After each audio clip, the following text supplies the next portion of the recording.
Chapter 771. Mother, sister, just wait for the good news of my meritorious service.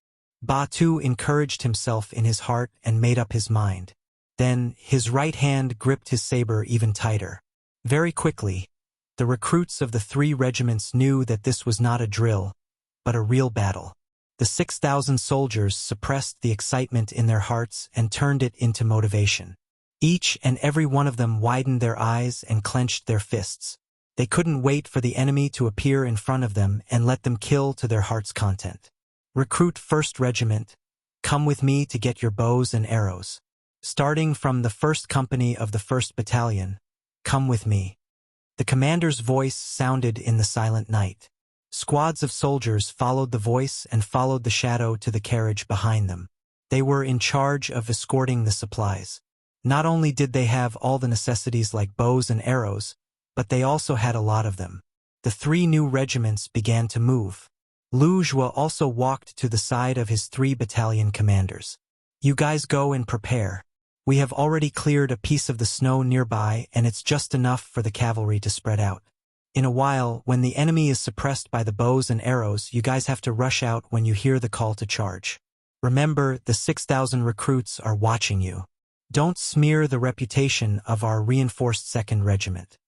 Hearing Wuxia's instructions, the 3 battalion commanders said in unison, Commander, don't worry, just wait and see our performance.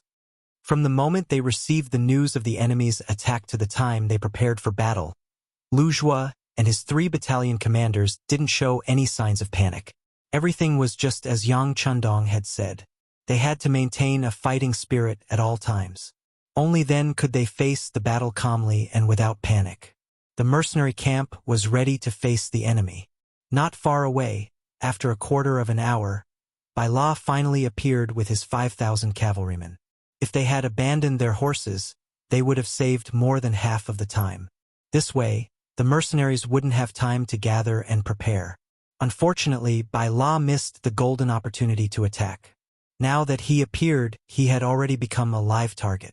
The reinforced 2nd Cavalry Regiment didn't have any firearms and couldn't kill enemies from a distance. However, each of them had a strong bow and 50 arrows, which gave them great confidence. Bala finally appeared and saw the mercenary tents in the distance. But what puzzled him was that the surrounding area was obviously pitch black, and there wasn't even a single torch. It gave people the feeling that it was as silent as a dead camp. The scene in front of Bella gave her a bad feeling. However, since she had already rushed here, she had no choice but to release the arrow.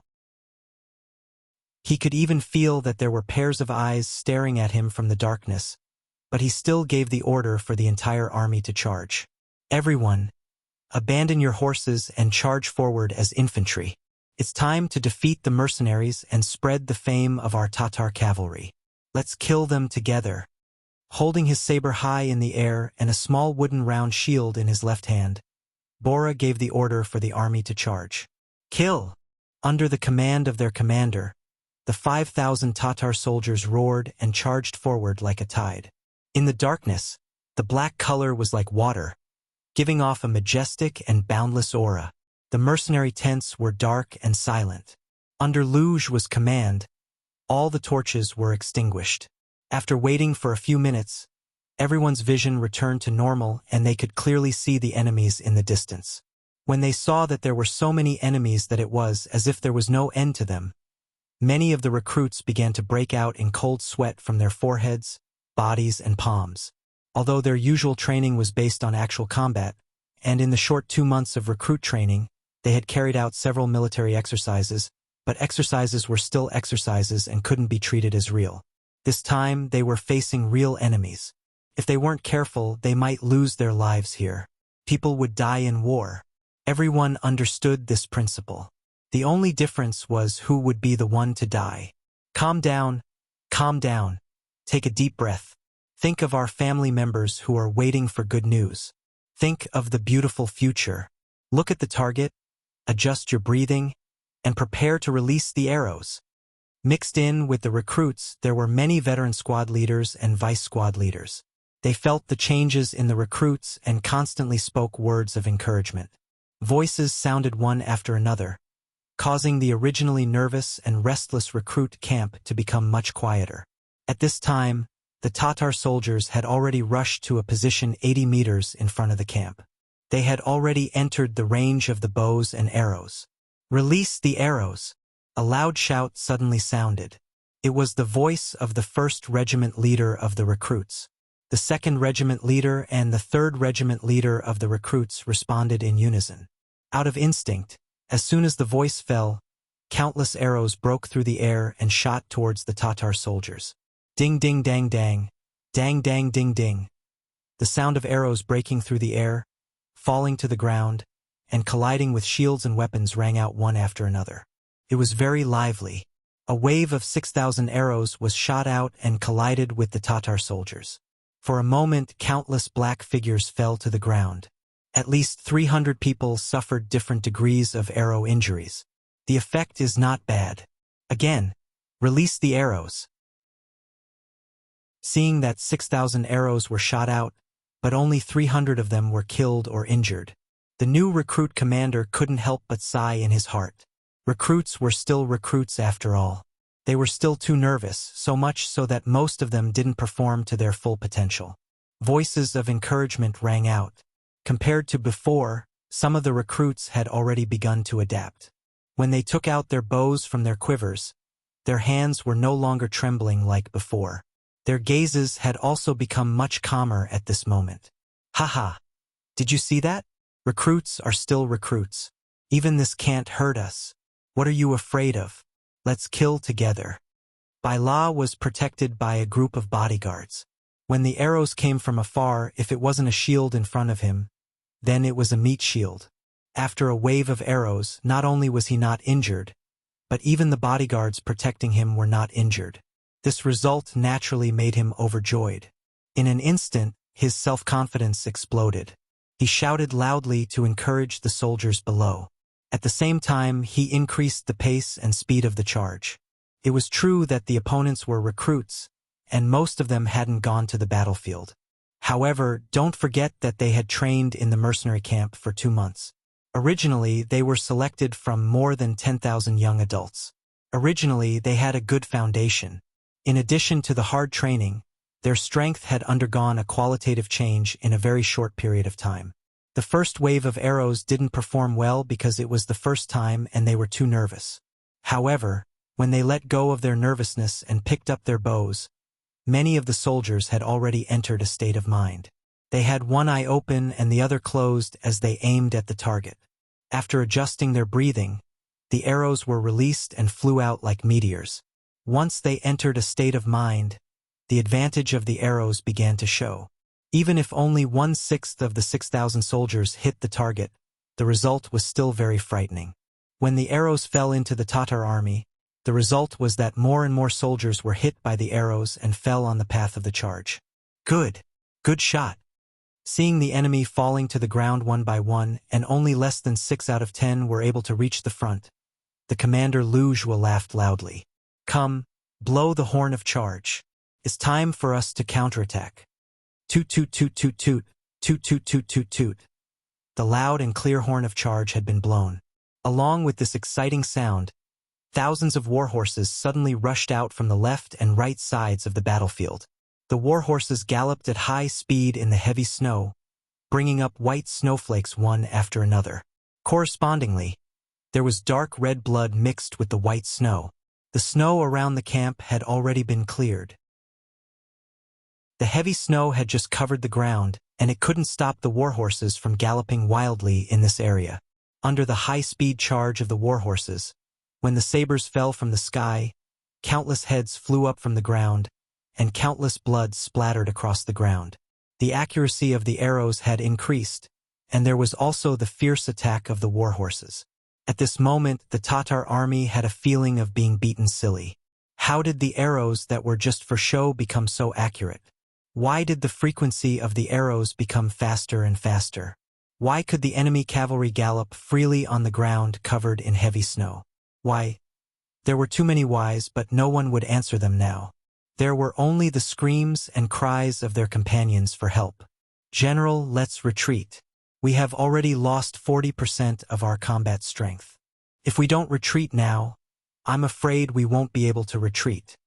Seeing more and more of his companions being killed on the ground and the number of soldiers around him decreasing, a chilly arch ran to Bai La's side and complained tearfully. Bai La still had a trace of unwillingness.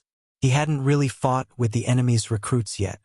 He believed that if they could engage in close combat, their advantage would be obvious.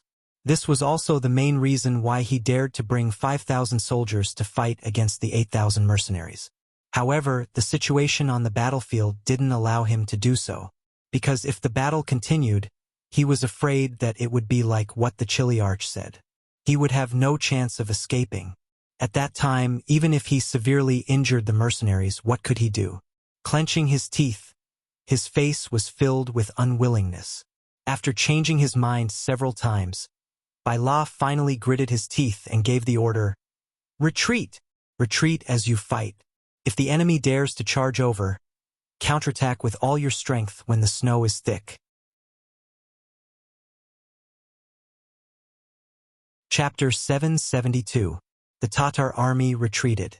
They came like the tide and left like the ebbing tide. Seeing this, the 6,000 recruits cheered in excitement. Then, someone shouted, "Kill!" Then, the 6,000 soldiers chased after the retreating Tatar army. Due to the terrain, the 2,000 veterans of the 2nd Cavalry Regiment had limited space to move around. When they chased the enemy into deep snow, the only thing they could do was to watch the enemy escape. At the very least, they could only fire a few more arrows. However, the new soldiers who relied on their legs didn't care about this. They charged through the thick snow and rushed in front of the Tatar soldiers running behind them. They brandished their swords and hacked at them. The number of soldiers in the new regiment was too many. Perhaps they didn't have much experience in fighting, or perhaps it was their first time seeing blood. However, when 4 or 5 or even more recruits simultaneously attacked a veteran, even if the veteran's strength wasn't bad, 2 fists were no match for 4 palms. In the end, after leaving behind nearly 100 corpses, they fled in a sorry state. Withdraw the troops and return to camp. Following the military strategy of not chasing a cornered enemy, Wuxia promptly ordered the overly excited recruits to stop. The snow in front of them was too thick. If they fought there, no one would be able to gain an advantage, and he wouldn't do a losing trade. The commander gave the order. Following orders was always the first lesson for the recruits. No matter how dissatisfied they were, they could only obediently retreat. Then, they counted the spoils of war and the number of enemies killed. Originally, Bai La was prepared to counterattack halfway. Seeing that his last chance was gone, he sighed and led the army back to Saihan Mountain. He had already lost 2,000 soldiers and horses. Now, he no longer had any advantage in terms of military strength. If he continued to fight, he would only be looking for trouble. In the end, it wasn't that Bai La didn't have a chance to win. If he could have abandoned his horse at the earliest moment and suddenly attacked, the 3 new regiments wouldn't have enough time to assemble. Under the chaos, they wouldn't be able to form an effective resistance. Only the heavens knew what the result would be. The failure of command made Bai La return in failure. He didn't seize the fleeting opportunity. Wuxia ordered people to clean up the battlefield and count the results. At the same time, he ordered people to quickly report the results to the 6th young master at the front. In the warm tent, Yang Qindong, who was sitting beside the stove, already knew the news of the Tatar army on Saihan Mountain. However, he didn't care much. He was still very confident in Wuxia's 2nd Cavalry Regiment. As for the 3 new regiments, they might suffer some losses in this battle, but how could this not be a training exercise? It was not a bad thing to let them feel the true atmosphere of war and to let them know the cruelty of war. When Beta Persei hurriedly entered the tent and reported the results of Wuxia's 2nd Cavalry Regiment and explained that the Tatar army had retreated, Yang Qindong's face didn't show the slightest shock. It was as if all of this was expected and normal. In contrast, Beta Persei's reaction was not as calm as Yang Qindong's. Seeing that he didn't speak, Beta Persei said, "Young master, this Tatar army on Saihan Mountain is really wretched. We haven't even gone to find trouble with them, but they have already set their sights on us." "Young master, please grant me permission. I'm willing to make a trip to the 2nd Regiment. Together with Regiment Commander Lujua, we'll kill our way up Saihan Mountain and pull out this malignant tumor beside us." Yang Er was a little angry. Of course, he also wanted to make a contribution. Although he was a servant of the Yang family and should be by Yang Qindong's side, he didn't want to miss the opportunity to perform well on the battlefield. "No need." Yang Qindong shook his head and said indifferently, "They won't be able to do anything. Let them stay there for now. When the time is right, we will naturally clean up these bugs." It was freezing cold outside, and it was snowing heavily. It would be extremely difficult to rush up Saihan Mountain at this moment. There was no need to spend so much effort to deal with an enemy that couldn't threaten their safety at all. In the end, Saihan Mountain was not the target of this military attack. Taking down Tulu City and opening up the passage from the first city to Baiming was the first thing to do.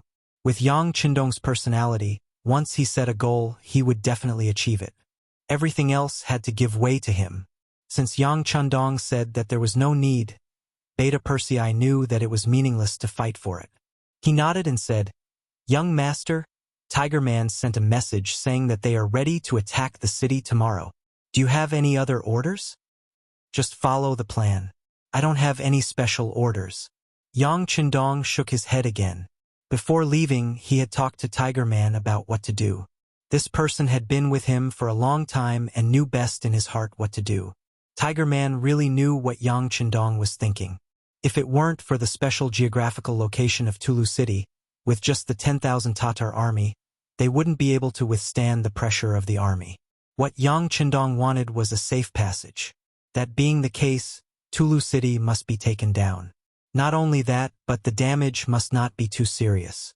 Otherwise, how could a ruined city house the army and the people?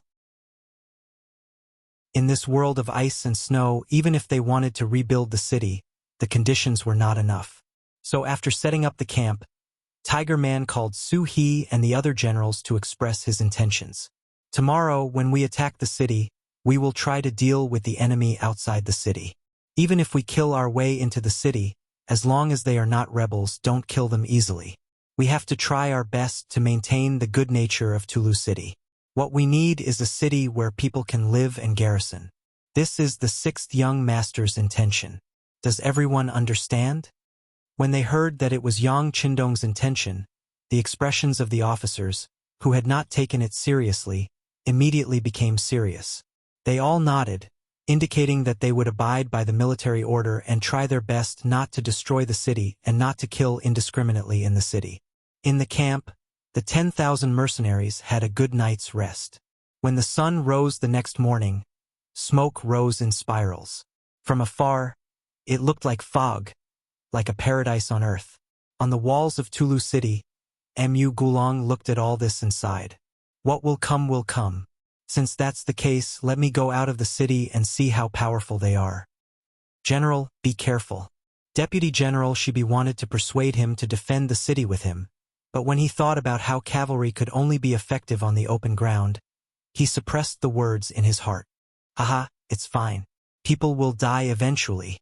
For a general, dying on the battlefield is a blessing. Isn't it?" Laughing, Mu Gulong put on the armor that his personal guards had given him, mounted his warhorse, and led his 5,000 men out of the city. Below Tulu, both sides had already gotten into formation. From a distance, they looked neat and orderly, their warhorses standing straight. They were like two colossi standing in the middle of the world. The snow had stopped falling in the early morning. For this battle, both sides had sent out soldiers to clean up the ground to ensure that the cavalry could exert their greatest advantage. The cleared ground in the middle of the battlefield was undoubtedly going to be the final battleground for both sides. Tiger's man, Su He, and the others were also mounted on their horses. They looked at the 5,000 Tatar cavalrymen opposite them, and an aura of death seemed to wash over them. This Mu Gulong is also an expert in commanding an army. It's a pity that such a person would become an enemy. Tiger's man looked at all this and said with emotion. Su He understood Tiger's man's meaning and also saw that he wanted to accept this good general. Because of this, he shook his head and said, "It's useless, Tiger's man. This Amu Gulong is deeply indebted to the great Khan of Tuachuo Buhua. He will never surrender. Yes, if he doesn't surrender, then he can only die. Tiger's man also knew that in the face of Su He's persuasion, the other side had no intention of talking at all. This was enough to explain everything. If that was the case, then they would just fight. If they couldn't be friends, then they could only be enemies. At this time, Amu Gulong was also sweeping his eyes over the mercenaries opposite him. When he saw that the other side's army was also neat and orderly, and when he looked at them from afar, a wave of austere aura rushed over. He couldn't help but sigh. Mercenaries were indeed mercenaries. Just from the formation alone, many grassland cavalrymen could only achieve this much. Humph! Good formation and strong aura doesn't mean that you have powerful battle strength. Come, everyone get ready. Today we will break the myth of the invincible war god. Everyone listen to my orders. Follow this general. Charge! Amu Gulong was still holding a 2-meter-long sword in his hand. With a loud shout, he waved his sword forward. The warhorse under him seemed to understand his words and was the first to leave the group and charge forward. The Tatar cavalrymen moved like thunder. Under the city walls of Tulu, they formed a fan and charged towards the mercenaries. As if they knew that the mercenaries had firearms, the 5,000 Tatar cavalrymen were not too concentrated. Instead, they were very scattered. Each cavalryman maintained a distance of at least 3 meters from each other as they charged straight for the kill. The earth trembled as if it was shaking. It was like a tsunami, making it impossible for people to regain their previous calmness. Seeing the enemy cavalrymen charging over with great morale, Tiger's man raised his right hand unhurriedly and loudly ordered, "Independent Regiment, 6 firearm battalions, listen to my orders. Wait until the enemy is 600 meters away before firing. Before that, no one is allowed to move without orders. Otherwise, you will be punished by military law." They had already decided on how to deal with these 5,000 Tatar cavalrymen during last night's meeting. That was to use firearms to heavily injure the enemy. Chapter 773.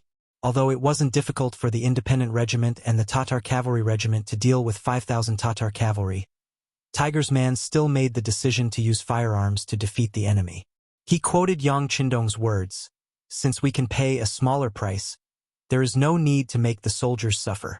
Su He and Xian Honghai naturally agreed with this decision. However, they weren't without worries. For example, the effective range of the Type 81 rifle was around 800 meters, and the best shooting range was between 200 to 600 meters. If the enemy was allowed to reach this distance, wouldn't the army fall into chaos?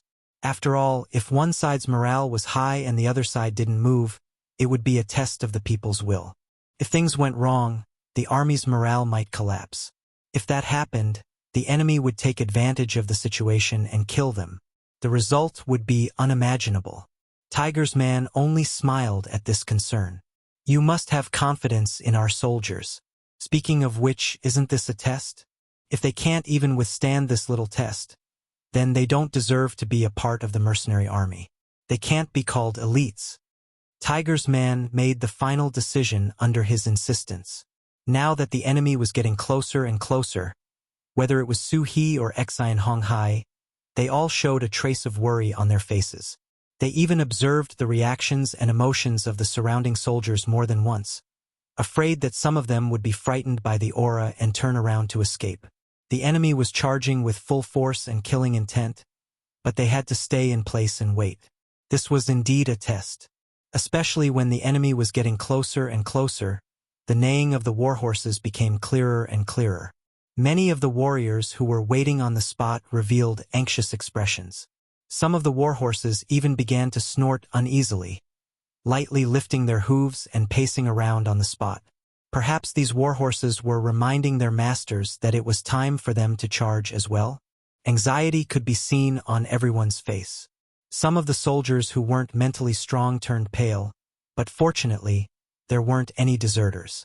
Even though the cavalry on the other side was getting closer and closer, and the pressure was getting stronger and stronger, most of them were still staring ahead. Without any orders, they didn't even draw their cavalry swords. Tiger's Mane was also paying attention to the reaction of the army. He couldn't help but smile when he saw that the soldiers' expressions had changed, but their formation was still stable. It was said that the battlefield was the best place to test and train a warrior. It seemed that this was indeed the case. Of course, Hu Mang still had a sense of propriety when doing things. He knew that going too far was bad. Seeing that the pressure on the soldiers had reached a peak, he finally gave the order. Everyone, listen up. Draw your swords. As soon as he shouted, the trumpeter beside him immediately blew a very short bugle call. This was one of the characteristics of mercenaries. Most of the time, they would use loud bugles to replace the traditional signal flags. Compared to the command flag, which they had to stare at closely, the sound of the bugle could be heard more clearly, allowing them to make the correct judgment and action immediately. Shwa! The sound of swords being drawn rang out in unison. Thousands of cavalry did the same action in unison, giving off a very imposing feeling. Just this one action instantly lifted the spirits of the soldiers who were originally in low spirits.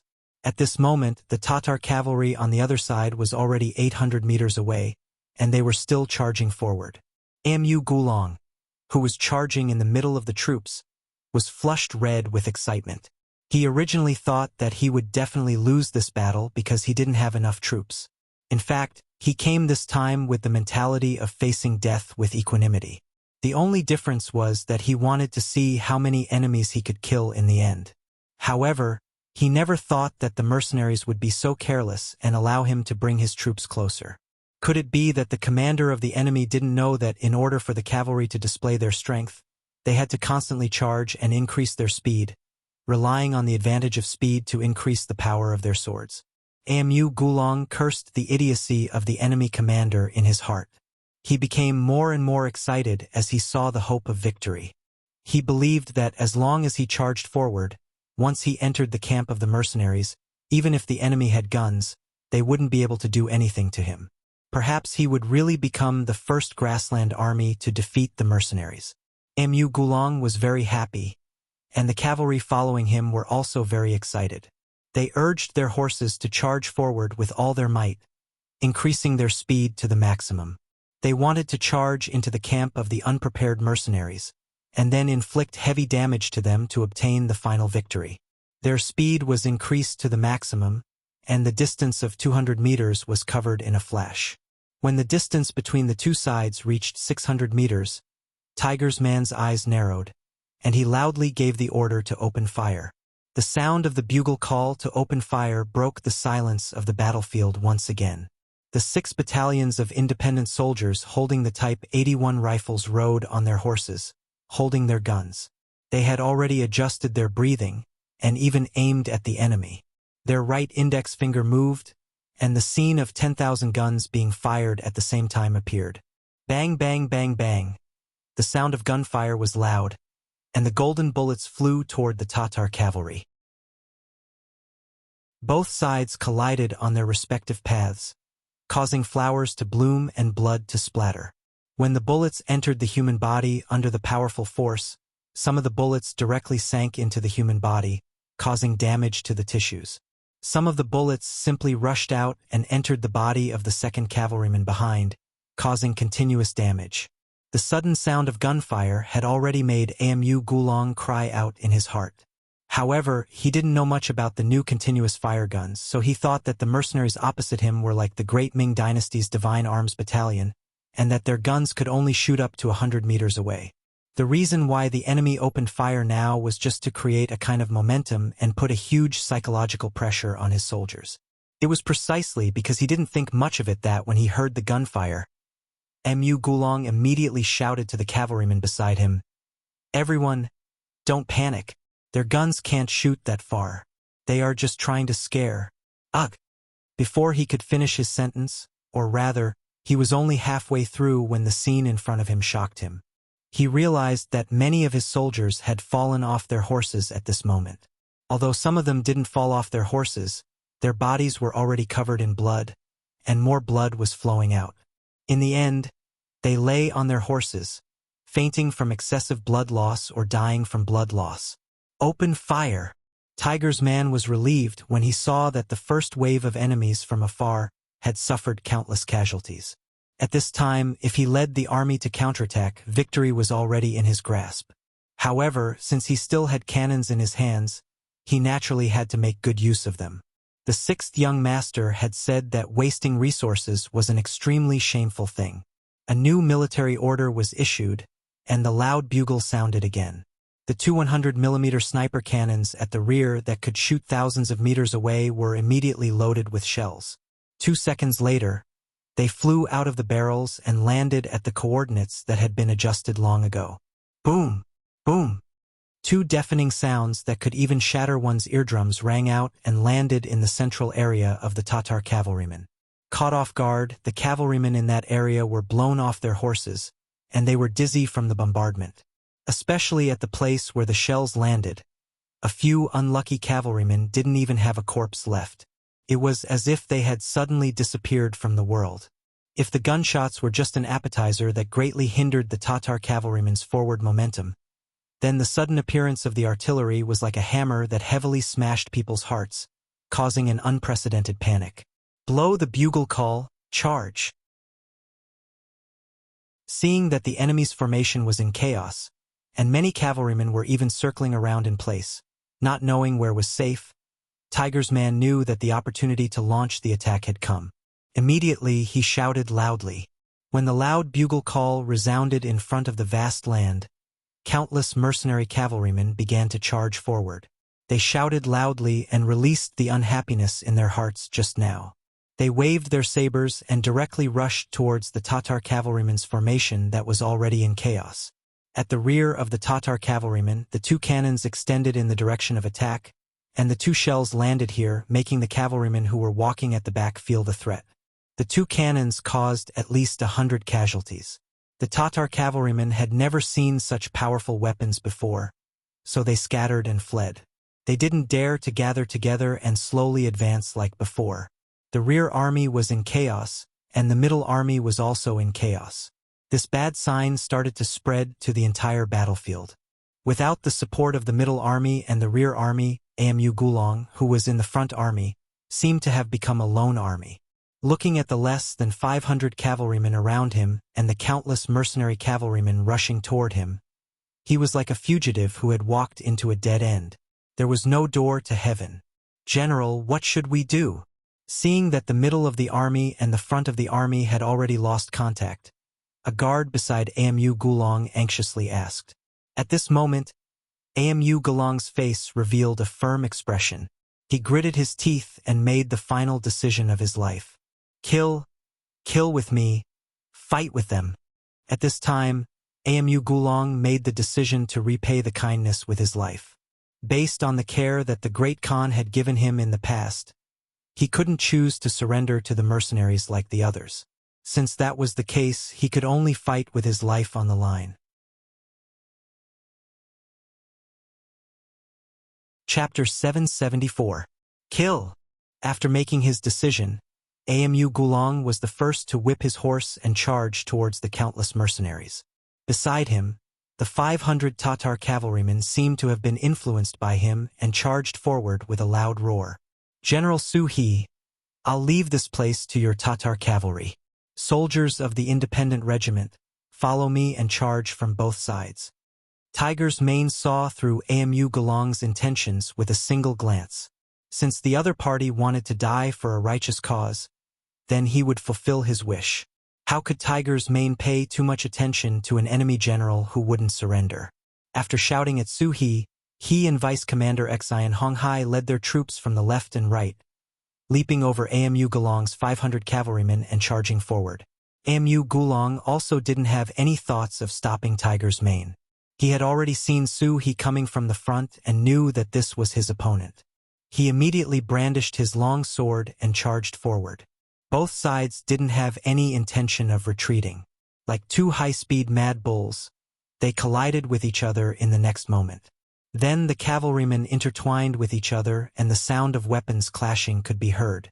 Clanking sounds could be heard as the cavalrymen fell from their horses one after another and died on the battlefield.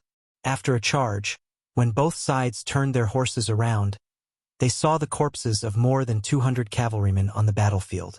90% of these corpses belonged to Amu Gulong's men. 500 against 3,000, there was a great disparity in military strength.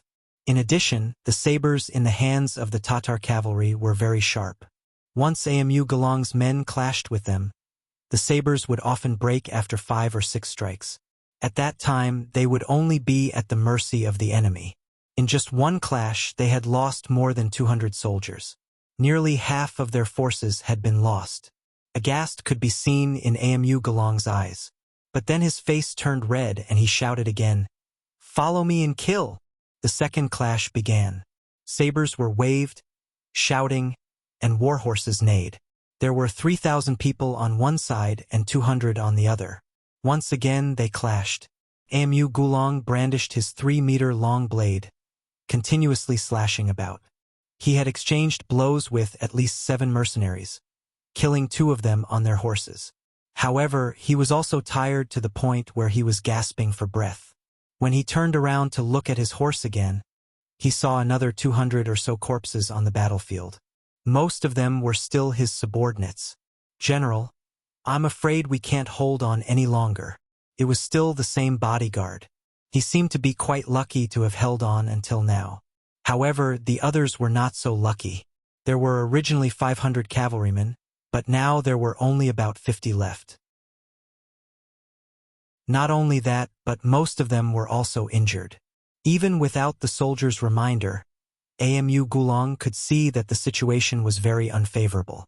However, for Amu Gulong, who had long been prepared to die, this was just a matter of asking for mercy. "How many of them did we kill?" "You've seen it clearly." Although he knew that he was about to die, Agu Gulong was still concerned about the number of enemies he had killed. Perhaps this was the reason why he insisted on fighting to the death. Even if he died, he would drag some of them down with him. This may be less than 30 people. The soldier's eyesight was not bad, but because of this, he saw a little too clearly and said some hurtful words. "Less than 30 people?" Hearing this answer, Amu Gulong's face flashed with a very awkward expression. Of course, this was because his military strength was not as good as the enemy's. However, more than 400 people died, and less than 30 of the enemy's men were killed. This result was still unacceptable to him. He was very sad.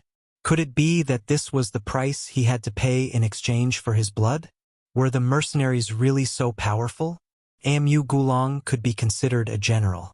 At least, his will to fight to the death was not something that some people could compare to. The Tatar cavalry he led could also be considered to be good at fighting. However, when faced with the valiant mercenaries, they were at an absolute disadvantage in terms of numbers and weapons. The outcome of this battle was already set in stone.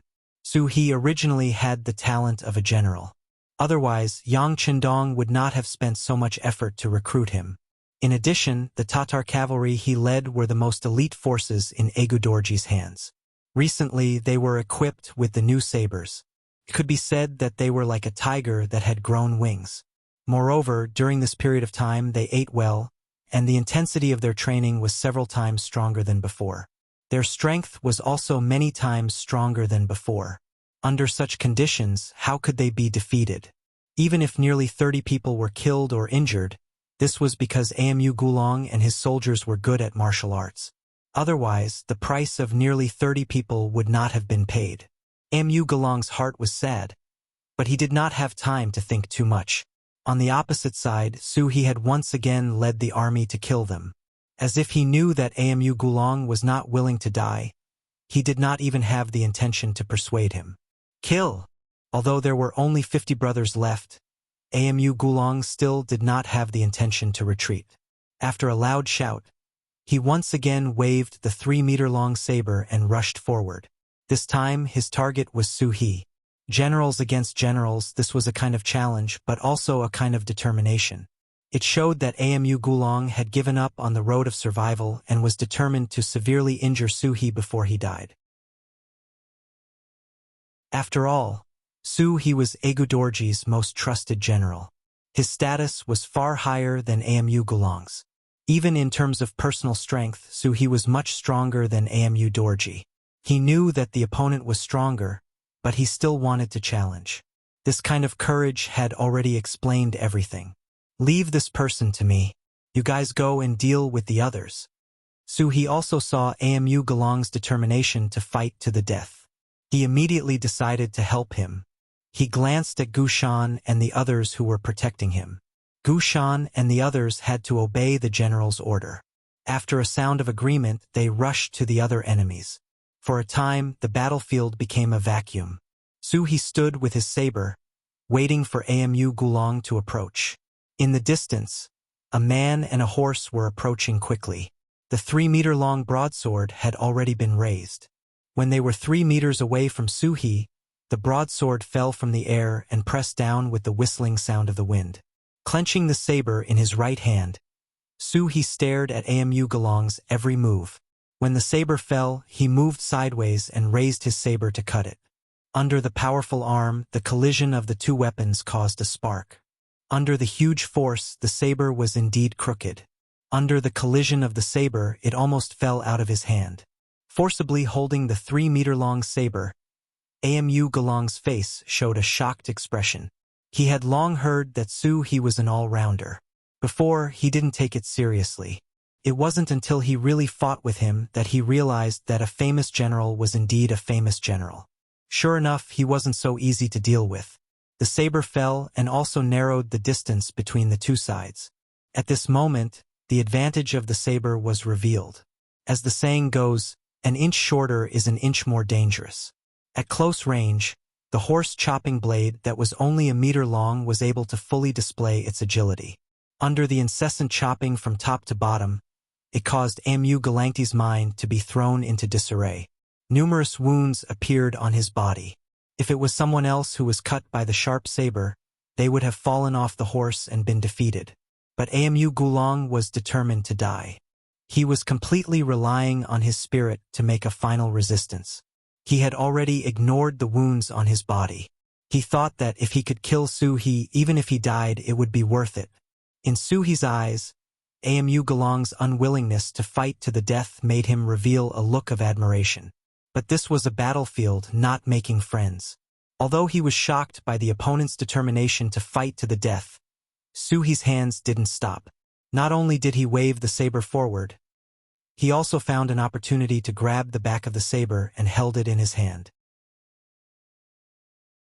If it was under normal circumstances, if Suhi dared to be so arrogant, Amu Gulong only needed to use all his strength to regain control of the weapon. It was not impossible for him to take the opportunity to seriously injure Suhi. But now he was already covered in scars. His strength was almost exhausted. Facing Suhi's huge strength, he was already powerless to resist. With his saber restrained, Amu Gulong could only passively take the beating. After instinctively dodging two sabers, the saber fell on his chest for the 3rd time, penetrating his chest. While blood flowed out, the vitality in Amu Gulong's eyes quickly disappeared. With a saber in his chest, Amu Gulong's strength was also exhausted at this moment. He glanced at Suhi, who was riding on the horse next to him. He wanted to say something, but his mouth couldn't make any sound except for blood foam. With a plop, Suhi's left hand loosened the saber, and Amu Gulong fell from the horse. Even if he died in battle at that moment, he still opened his eyes wide and looked at the sky.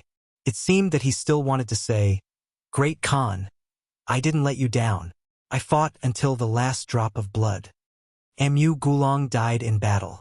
The last 50 cavalrymen left by his side also died under the siege of Gushan and the others. But it was worth mentioning that no matter how Gushan tempted them with words, none of the 50 men surrendered. In the end, they fought until the last drop of blood was shed and died. The attack of the independent regiment led by Tiger's Man was also very smooth.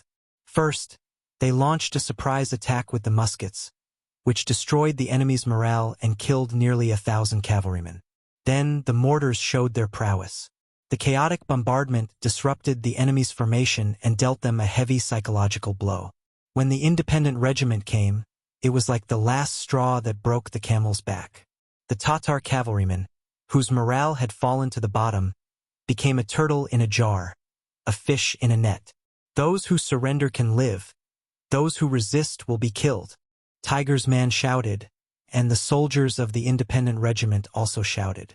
During this period, as long as there was resistance, they would swarm up together. Several sabers would come at the same time. No Tatar cavalryman could withstand such power. There was no other choice but to die.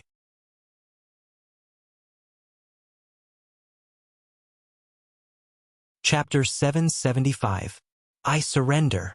Seeing that the general situation was about to change, not even knowing whether the main general Amu Gulong was alive or dead, facing the impressive momentum of the independent regiment, the Tatar cavalry finally threw down the weapons in their hands, jumped off their war horses, and knelt on the ground.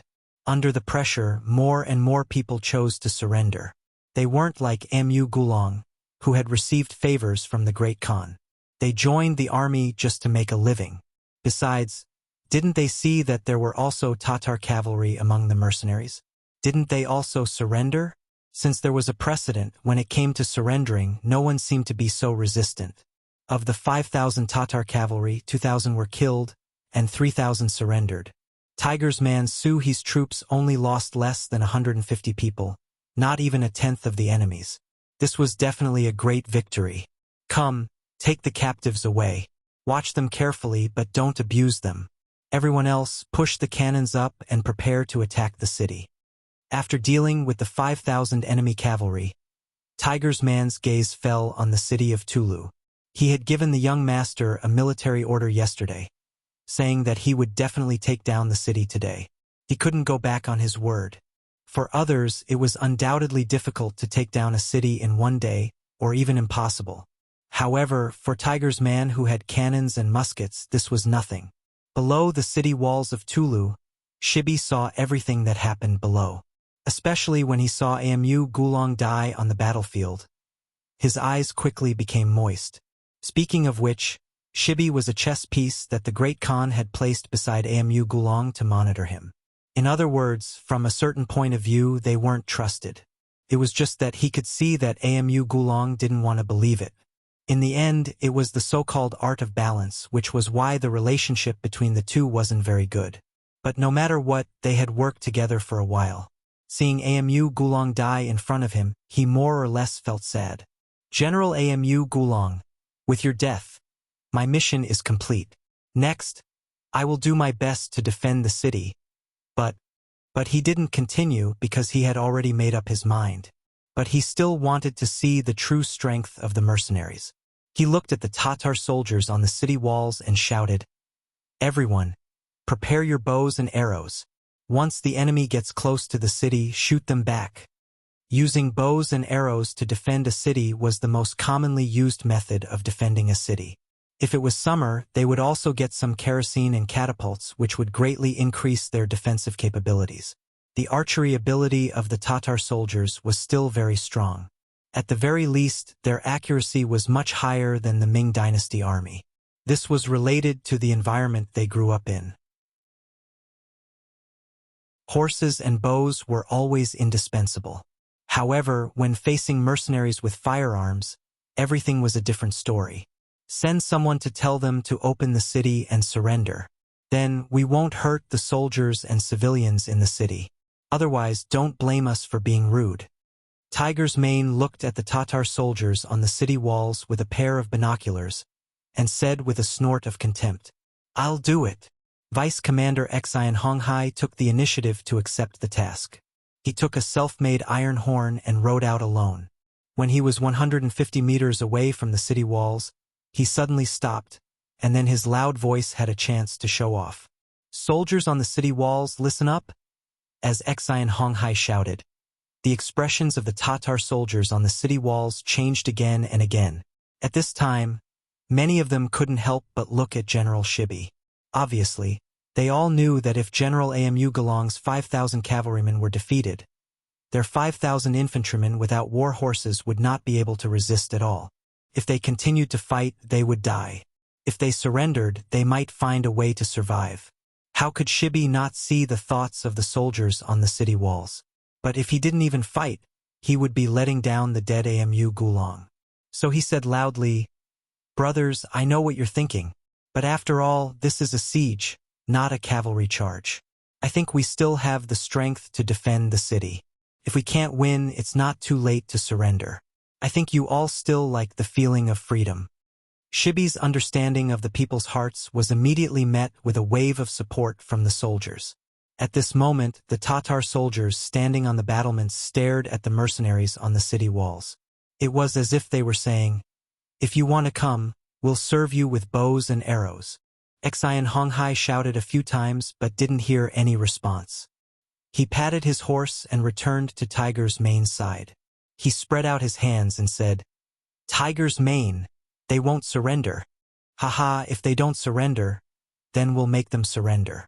Men, prepare the cannons. Musketeers, go forward and fire 200 meters away. The rest of the cavalry, get ready to charge with me." Tiger's Mane said with a face full of confidence. With his muskets and cannons, he really didn't put Tulu City in his eyes. The city walls were quickly prepared. 6 battalions, totaling more than 2,000 gunmen, slowly advanced. They stopped 200 meters away from Tulu City. Then, they lined up in a straight line and aimed at the city wall. On the city gate tower, between the battlements, Shibi was leading thousands of Tatar soldiers to look down. Originally, they had prepared their bows and arrows to give the enemy a head-on blow. But when they saw the enemy stop 200 meters away, they all looked down curiously. They didn't know what the mercenaries were going to do next. They couldn't be blamed. Their understanding of muskets was completely based on the impression the Ming dynasty gave them. At that time, muskets could only fire up to a distance of 100 meters. It wasn't much different from bows and arrows. The only difference was that it seemed to be more lethal. During the battle with the Ming dynasty, because of the distance, they couldn't see clearly how Amu Gelong's cavalry was hit. The Tatar soldiers still had a confused expression. The 6 battalions of mercenaries didn't hold back. Most of them were auxiliary soldiers. Some of them even had the qualifications to take the cold front test. During this period of training, their strength had reached a new level. Now that they were facing an enemy close by, they were already full of fighting spirit. All they lacked was the order to open fire. Now the order was finally given. Tiger's Mane raised his right arm and lowered it. The trumpeter beside him blew the bugle horn for permission to open fire. Immediately, the sound of gunfire rang out. Countless bullets flew towards the Tatar soldiers on Tulu City as if they had eyes. The Tatar soldiers, who didn't have the slightest bit of mental preparation and didn't take the musketeers seriously, suffered a great loss. A second after the sound of gunfire rang out, a bloody scene appeared on the city tower. At least a few hundred soldiers were shot in the vitals because they didn't take any precautions. Only a few lucky ones managed to escape with their lives because the bullets missed and hit the battlements. Quick, squat down. Don't stick your heads out. The moment the gunfire rang out, Bear instinctively lowered his head and leaned against the battlements. Because of this, he managed to avoid a disaster. But when he saw that many soldiers were hit by the muskets because they didn't dodge and fell to the ground with their heads tilted to the side, he couldn't help but shout out loud. Facts speak louder than words. There was no need for Bear to shout. All the soldiers looked for a place to hide with a frightened expression. They were very surprised. What kind of musket was this? Not only could it hit so far, but it was also so accurate. In the face of such a weapon, who would dare to stick their head out and shoot? What was the difference between that and seeking death? Like the other soldiers, Bear's face also showed a frightened expression. He was a general, but he also only had one life. If he was hit by a bullet, he wouldn't be any better. All the Tatar soldiers found a safe place to hide, so they couldn't pose a threat to the mercenaries below the city. It was at this moment that the city tower seemed to tremble. The mortars had begun to show their might. After accurately aiming at the target, the 2 mortars fired simultaneously. One of the mortars hit the city gate of Talu City. After a loud bang, the seemingly heavy city gate was completely blown apart. Along with the city gate were dozens of Tatar soldiers who were holding huge logs against the city gate. Their task was to guard the city gate. The enemy was cavalry, so they shouldn't be good at sieges. With one side defending and one side attacking, the situation should be in their favor. They didn't expect that the mercenaries wouldn't be polite at all. With just a blast from the two cannons, the city gate was blown apart. They didn't even have the slightest intention of drawing out the distance. When the city gate was opened, the vice commander Xian Honghai on horseback roared and took the lead to charge into Tulu City. Behind him were 5 battalions of 2,000 independent soldiers. Xian Honghai launched an all-out charge.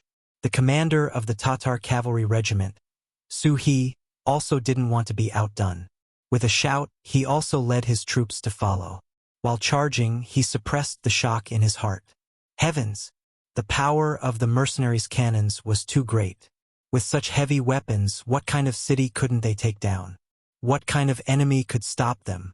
The general on the city tower was even more shocked. From the tremor, he could feel that the mercenaries should have opened the city gate. Now that he heard the sound of iron hooves, he was afraid that they were now rushing into the city. Once they entered the city, with the advantage of cavalry over infantry, how could he resist? At this moment he suddenly felt powerless. He knew that Tulu City had changed hands.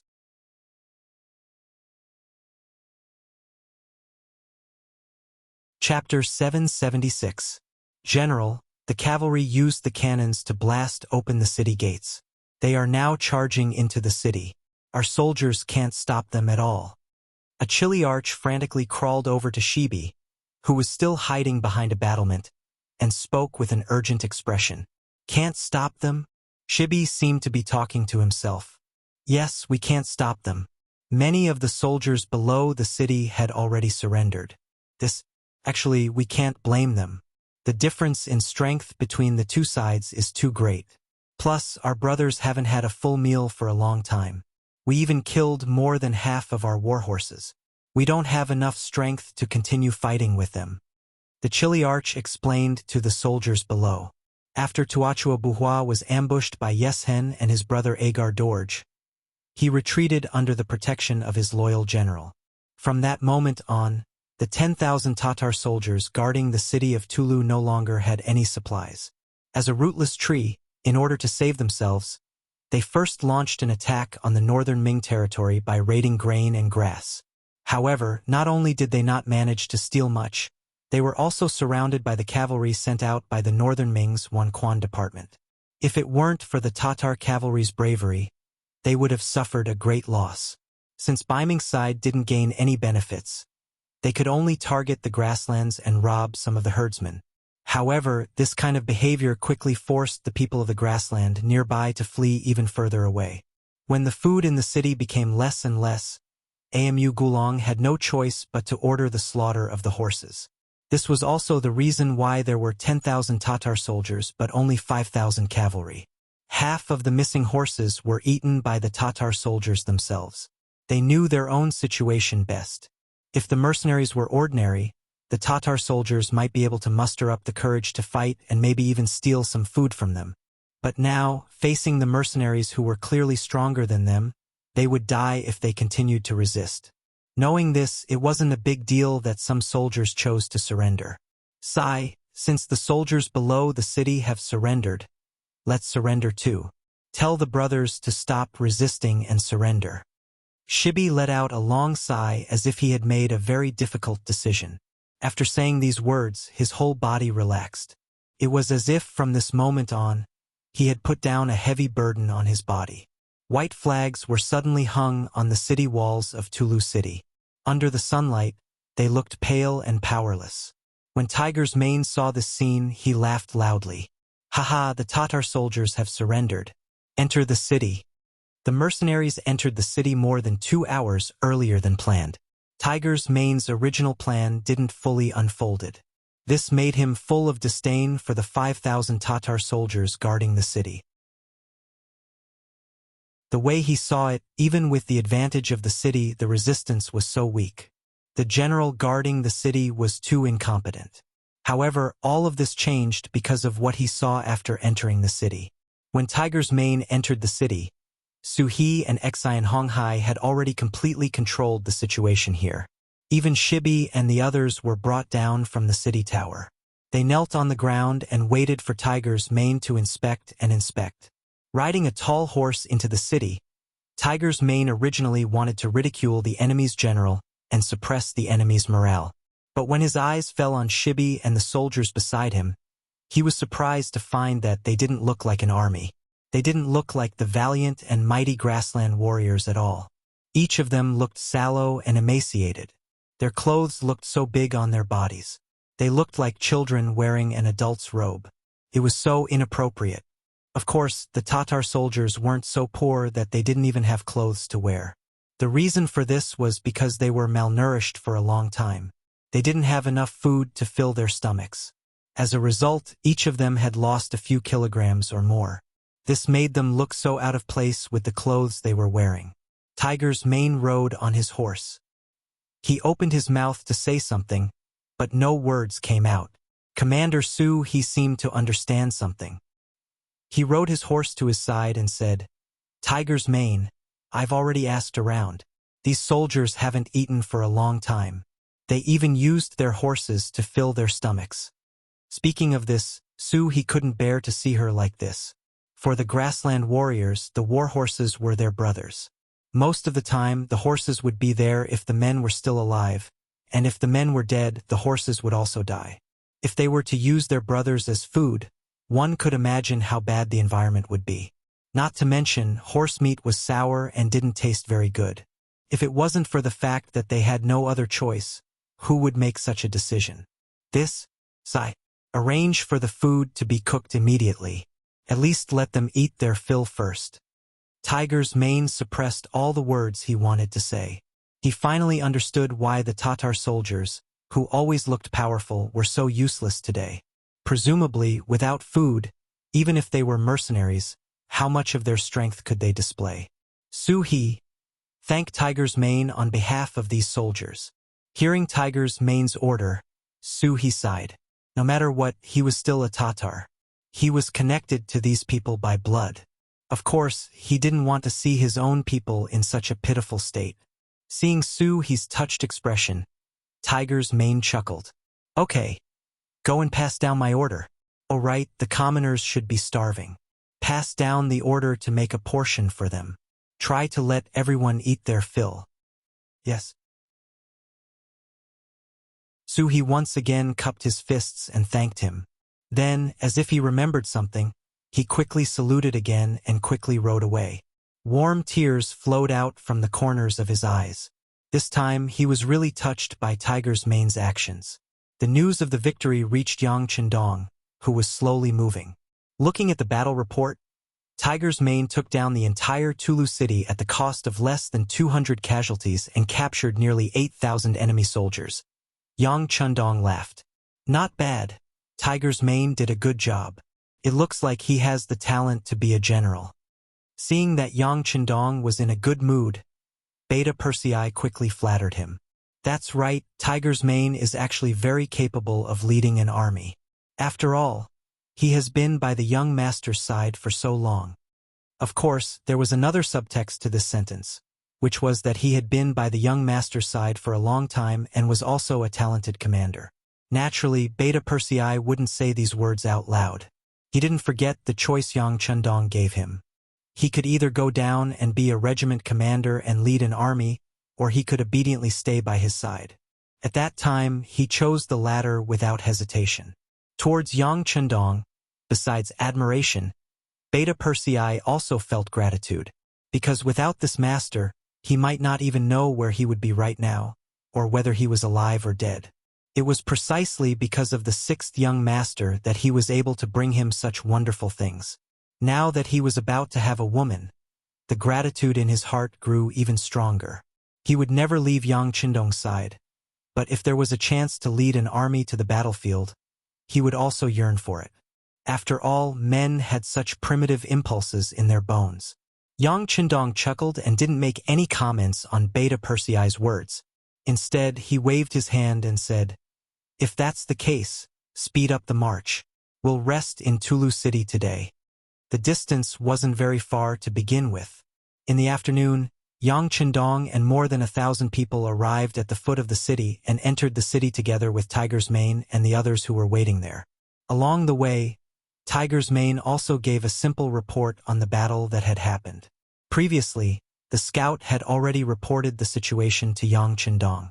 Now he just had to repeat it. Tiger's Mane spoke very quickly. After he finished talking about the battle, his expression became a little depressed. "Young master, the people here don't have it easy." Hearing Tiger's Mane say that the Tatar soldiers guarding the city didn't have it easy, Yang Chendong's face revealed a very strange expression. Why did he suddenly speak up for the other party? "Young master, the situation is like this." With a serious face, Hu Mang recounted everything he had seen after entering the city, as well as everything he had learned about the situation. When he said that the Tatar soldiers in the city hadn't eaten a full meal for a long time, and that they had to kill war horses to satisfy their hunger, and that some of the people in the city had to trade their children for food in order to survive, Tiger's Mane clenched his teeth and clenched his right hand tightly. He had a very pained expression on his face. Yang Chendong's face darkened when he heard the words "trade their children for food." Of course, he knew what this meant. Although he had been in this world for a few years and had seen many poor people, when he heard these words, he was still very moved. In his mind, he could even imagine what kind of situation the people had to be in to do such a thing. It must be quite a lot of helplessness, right? Presumably, the parents who did this would feel guilty for the rest of their lives, right? "Young master, I have already given the order to take out our rations and let the surrendered soldiers and the people have a full meal first. Please don't punish us."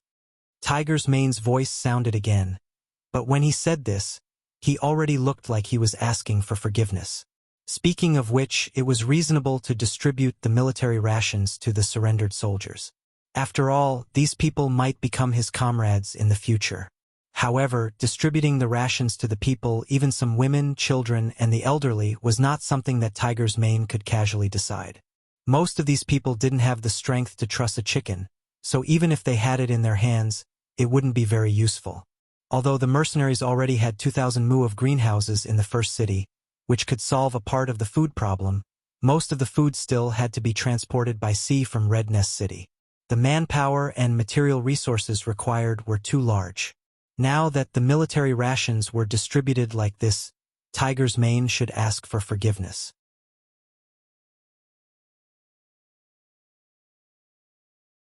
Chapter 777. "Hey, what crime have you committed?" Yang Chendong casually waved his hand.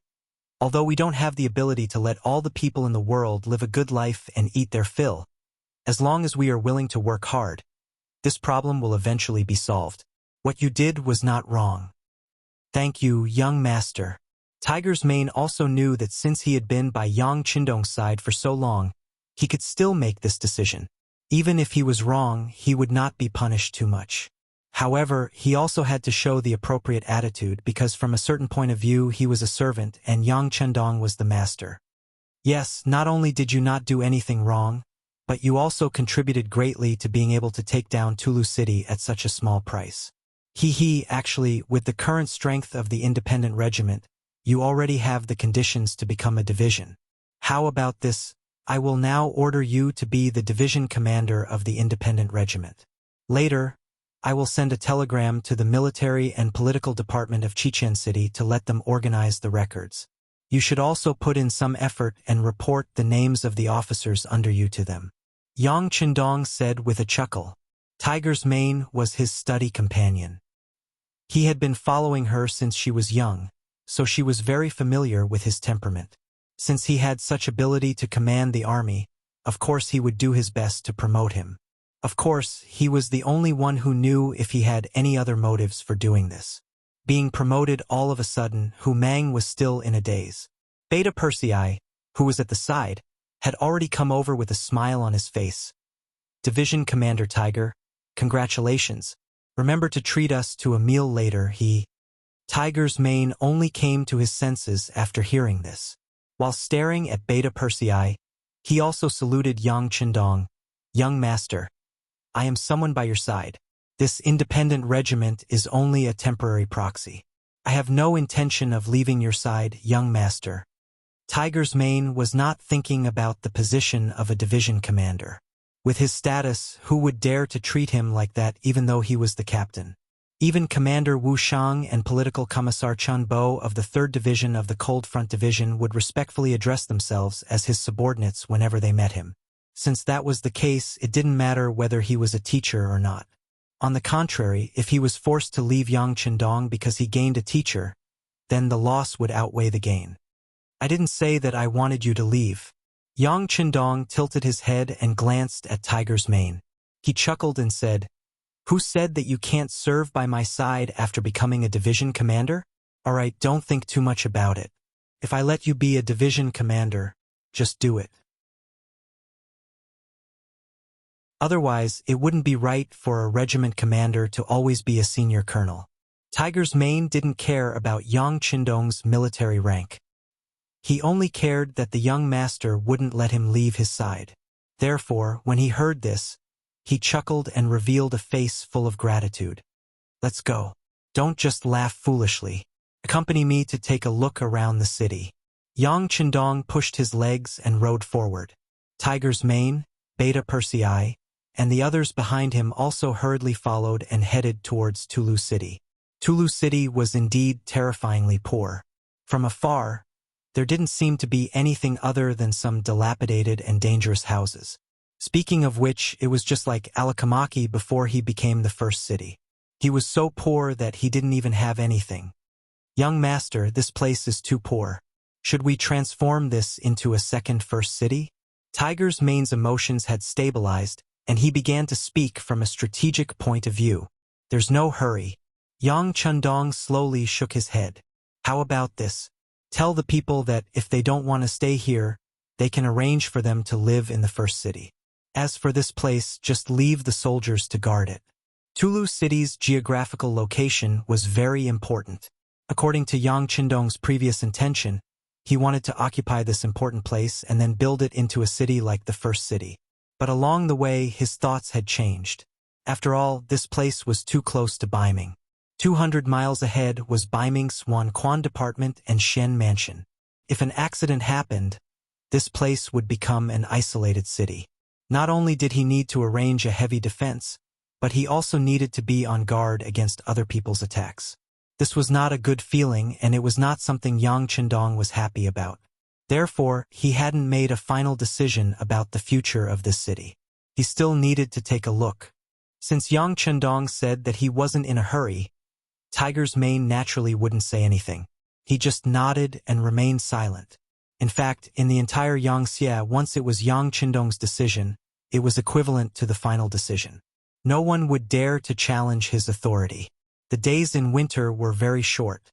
After just walking around the streets, the sky had already darkened. The largest house in the city had become the temporary Yang Mansion and Yang Qindong's temporary residence. After entering the Yang Mansion, Yang Qindong ate a hot meal while listening to the news from the scout.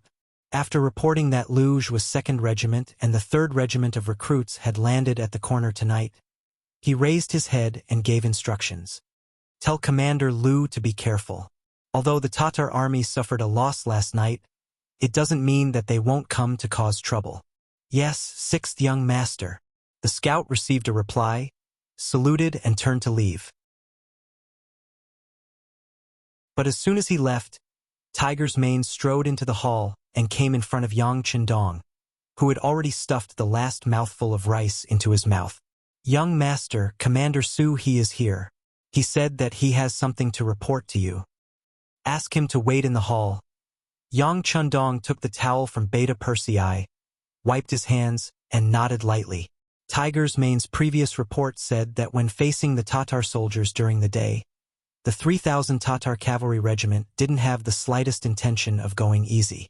This made him very happy. At least it proved that this person understood the big picture. Even so, he should be properly comforted and rewarded. Soon, in the side hall, Su He, who was wearing a black cloak, was led by Tiger's Mane to Yang Qindong, who was sitting at the head of the table. He immediately saluted and said respectfully, "Commander of the Tatar Cavalry Regiment, Su He, reporting to the 6th young master." Su-He, your Tatar cavalry regiment performed well today. I have already passed down the order. Each soldier will record a military merit once. Those who killed the enemy will be rewarded accordingly. As the commander of the regiment, you have contributed the most. You will be rewarded with an additional 1,000 taels of silver, a pack of cigarettes, and 10 jars of good wine. Seeing the energetic Su-He, Yang Chundong nodded in satisfaction. Thinking back, he had spent some effort and even risked entering the camp to persuade the other party to work for him. Now, it seemed that everything was worth it. Thank you, sixth young master, for the reward. Su-He saluted to show his gratitude. This made Tiger's mane smile. However, this smile quickly changed because of Su-He's next words. Sixth young master, Su-He does not dare to ask for a reward. If possible, these rewards can be returned.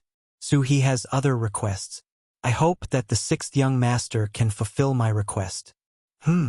Tiger's mane's expression changed. He actually dared to reject the sixth young master's reward. Wasn't this the same as slapping his face in front of everyone? In a fit of anger, he shouted at Su-He, "What are you talking about? Don't forget your identity." Sigh. On the other hand, Yang Chundong, who was sitting at the head of the table, had a natural expression on his face. He did not show the slightest bit of unhappiness because of the other party's rejection of the reward. Instead, he asked with interest, "If you don't want the reward, then what do you want?" Su-He's face was also red. Perhaps it was because of Tiger's mane's reprimand, or perhaps it was because of Yang Chundong's smile. His heart could not help but beat like a drum. What kind of person was Yang Chundong? Although Su-He did not have a complete understanding of him, the great Ming's Duke of Loyalty and Courage, the God of War, and the Messenger of Longevity Heaven that the common people spoke of. Any one of these names alone had an illustrious reputation. Once such a person made a decision, how could he change his mind easily? Since he rejected the reward, the other party should be angry. However, this smile on his face made him even more puzzled. In fact, no one knew Yang Chundong's true identity. Even more so, they did not know that Yang Chundong did not attach much importance to some of the rules of the present age. Just like how he said before that there was no need to kneel when seeing him, all the soldiers who had undergone training were now used to this tradition. Perhaps in other people's eyes, rejecting a reward was a big deal. It was equivalent to rejecting the other party's good intentions. To put it more seriously, it was a slap in the face. If it was bestowed by the emperor, no matter if it was a gift or a marriage, if someone dared to reject it, it was equivalent to defying the imperial edict. That person's entire family would be beheaded. However, in Yang Chundong's eyes, he did not care about this at all. I gave you something to show that I think highly of you and reward you. If you don't want it, then I'll just take it back. This is not a big deal. This was Yang Chundong's true thought. He did not know this, which was why Tiger Mane was angry and why Su-He was so nervous. However, now that Yang Chundong had asked what he wanted, he had to say it even if his next words would anger the other party. Wasn't this the reason why Su-He had taken the initiative to come here? With a plop, Su-He did not salute but knelt on the ground. This action already showed his determination, and also seemed to indicate that what he was going to say next would not be so pleasant to hear. By the side, Hu Mang's expression changed as well. Instead of the military salute, she knelt down. What did Su-He want? Even Beta Persei, who was standing beside Yang Chundong, stared with a pair of tiger eyes. His whole body could not help but tense up. He was only waiting for the young master's next order to teach this Su-He a lesson. He would make him suffer and teach him a lesson. Yang Chundong's expression did not change at all when he knelt. He only narrowed his eyes for a moment. Then he smiled gently and waited quietly. He was also very curious about what Su-He was going to say.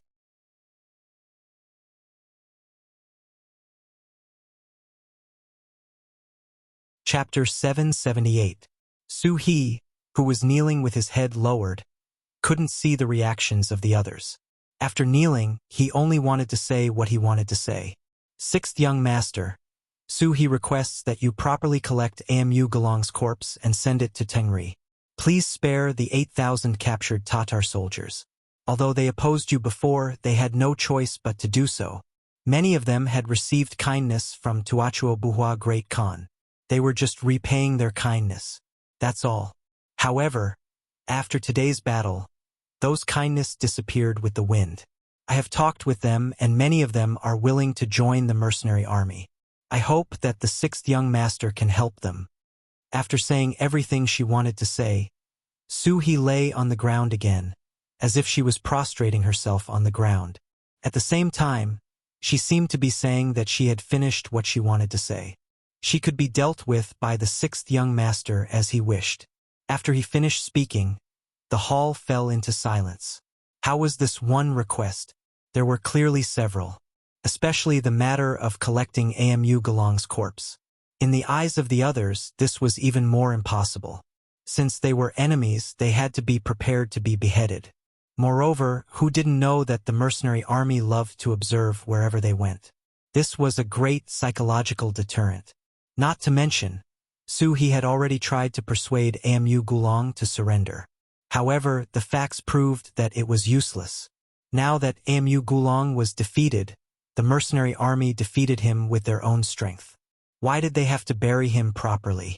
Tiger's mane, who knew everything, had a puzzled expression. He looked at Su-hee, who was kneeling on the ground, and said, "Commander Su, don't you think you are too much? Amu Gulong is our enemy. Why do you want to bury the enemy's corpse properly?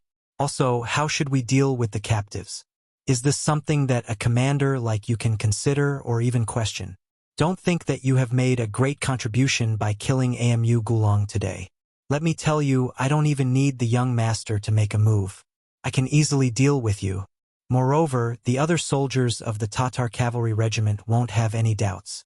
Do you believe me?" Tiger's mane wasn't exaggerating. Although the majority of the Tatar cavalry were Tatars, and they were the Tatar cavalry under the leadership of Agadorji. However, after a few months of training, especially the political studies that took half an afternoon every week, many people's mentality had changed. At the end of the day, everyone was only willing to follow Agar Dorji because they wanted to live a better life. Later on, he surrendered with Su-hee and joined the mercenary group with the same mindset. Reality had proven that becoming a member of the mercenary group could solve the problem of food and clothing. Since that was the case, of course they would side with the mercenary group. Even if Su-hee had other thoughts and wanted to leave, there wouldn't be many soldiers who would make the same choice. In other words, the true leadership of Su-hee's Tatar cavalry regiment didn't lie with him as the commander, but with the higher-ups of the mercenary group, in the hands of young Master Yang Chendong. Su-hee was naturally very clear about this point as a famous general. He didn't doubt Tiger's mane's words. He just lowered his head and said, "Commander Tiger, I don't want to do things based on merit. This is all my personal opinion and has nothing to do with the Tatar cavalry regiment.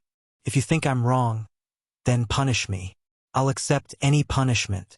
Even if you want me to be an ordinary soldier, I'll accept the punishment. However, I hope that you and the sixth young master will seriously consider my request." Even though he knew this, Su-hee still didn't have any intention of relenting. This had already shown his determination. Because of this, Tiger's mane didn't know what to say. He could only glare at him angrily.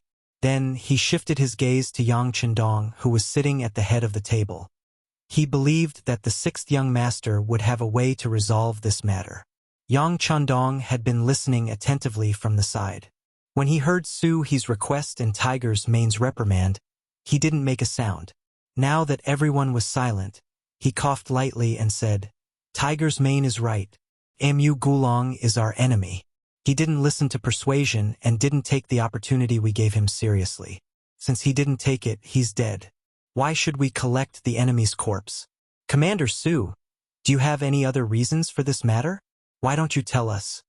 Yang Chendong said this calmly, without the slightest trace of anger. However, it was precisely because of this that Su-hee, who was kneeling on the ground, understood that this was the sixth young master giving him a chance to explain. If he didn't take it, he might really be punished. Originally, surrendering was something that he was forced to do. He thought that he would just be wasting his time anywhere. Therefore, he decided to enter the mercenary camp and take a good look. If it didn't work out, he would just look for an opportunity to leave. However, he never thought that the moment he entered the mercenary camp, he would really be infected by the atmosphere here. Here, officers and soldiers were all equal. They were particular about punishment for mistakes and rewards for meritorious deeds. Moreover, the military discipline was strict and they would never make things difficult for ordinary citizens. Here, they could eat their fill, wear warm clothes, and have a beautiful future to look forward to. Wasn't all of this what he had been pursuing all his life? So he naturally liked this place. He liked it from the bottom of his heart. Even if others wanted to chase him away, he was also sincerely unwilling. However, he still did it today because he knew that he had to do it. Now that the sixth young master gave him a chance to explain, he cherished it very much. He slowly raised his head and looked at Yang Chendong, who was sitting there with an expectant look, and said, "Sixth young master, I did it because it was not only my idea, but also the idea of the 8,000 captive Tatar soldiers. I have talked with this person and found that he is a rare talent. I wanted him to be used by the sixth young master, but he made this request, so he didn't say what so, but he believed that the sixth young master would be able to guess it." Yang Chendong's expression didn't change much. When he knelt down and said the request, he already guessed something, and Suhi's answer was no different from his guess. "Well, tell me in detail." "Yes, sixth young master. As far as I know, Amu Gulong was an orphan when he was young. His parents were killed by the enemy. He grew up eating the food of hundreds of families. Later, he met the great Khan Tuachuo Buchuo and was raised by him. He was someone the great Khan trusted greatly. Later, he was arranged to guard Tulu City. Because of this, even though he knew that he had no chance of winning against the mercenaries, he still made the decision to fight. He wanted to use his life to repay the great Khan's kindness. Even though he knew that he would die, he still did it. Isn't this loyalty worthy of respect? Furthermore, this subordinate also learned from the other captives that when there was no food in Tulu City, Amu Gulong did not rely on his status as a general to steal the soldiers' rations. On the contrary, he ate whatever the ordinary soldiers ate. He set a very good example, which also made him hold a very high position in the hearts of the soldiers. If we can properly collect his corpse, the other Tatar soldiers will definitely be grateful. This will play a better role in the future when we incorporate them into our forces. Of course, the reason why I made this request is to let go of this person. I originally thought that he was just a deputy general by Amu Gulong's side, but after a long conversation between the two of us in the afternoon, I realized that this person had lofty ambitions. In terms of the overall situation, even I was inferior to him. After that, I learned that this person also didn't have a good background. His mother was a Han, and his Mongolian bloodline wasn't pure. Therefore, he had no room to display his strength. Such a person should be the one the sixth young master took a fancy to. I advised him to follow the sixth young master, and he raised the issue of burying Amu Gulong properly. He also said that this was his promise. If he couldn't fulfill this promise, he would rather die. Wasn't such a loyal and affectionate person the sixth young master was looking for? That's why I boldly suggested this and asked the sixth young master to approve. After finally saying all the reasons, Suhi once again placed his head on the ground, looking like he was at his disposal. More than once, he mentioned the name of "I'm leaving." Even Yang Chendong was curious. He was very clear about Suhi's ability. He was already a rare warlord, and the person he admired must be outstanding. Beta Persei, go and bring that person called "I'm leaving." Seeing is better than hearing 100 times. Since Suhi described this person so well, Yang Chendong wanted to see if it was true or not. Beta Persei agreed and walked out. Not long after, he walked into the hall with a man with a thin face and big eyes. As soon as he entered, Beta Persei shouted in a loud voice, "This is the sixth young master, the god of war in your mouth. Kneel down. Greetings to the great Ming's Duke of Loyalty."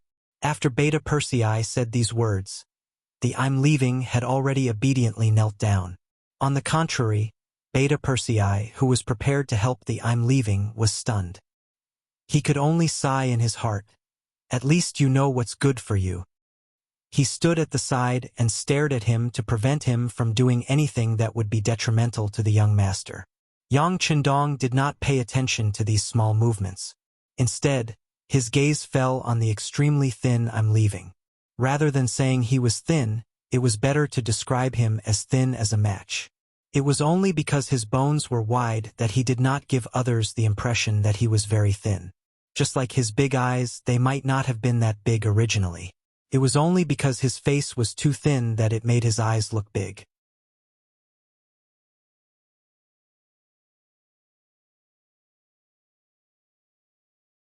Chapter 779.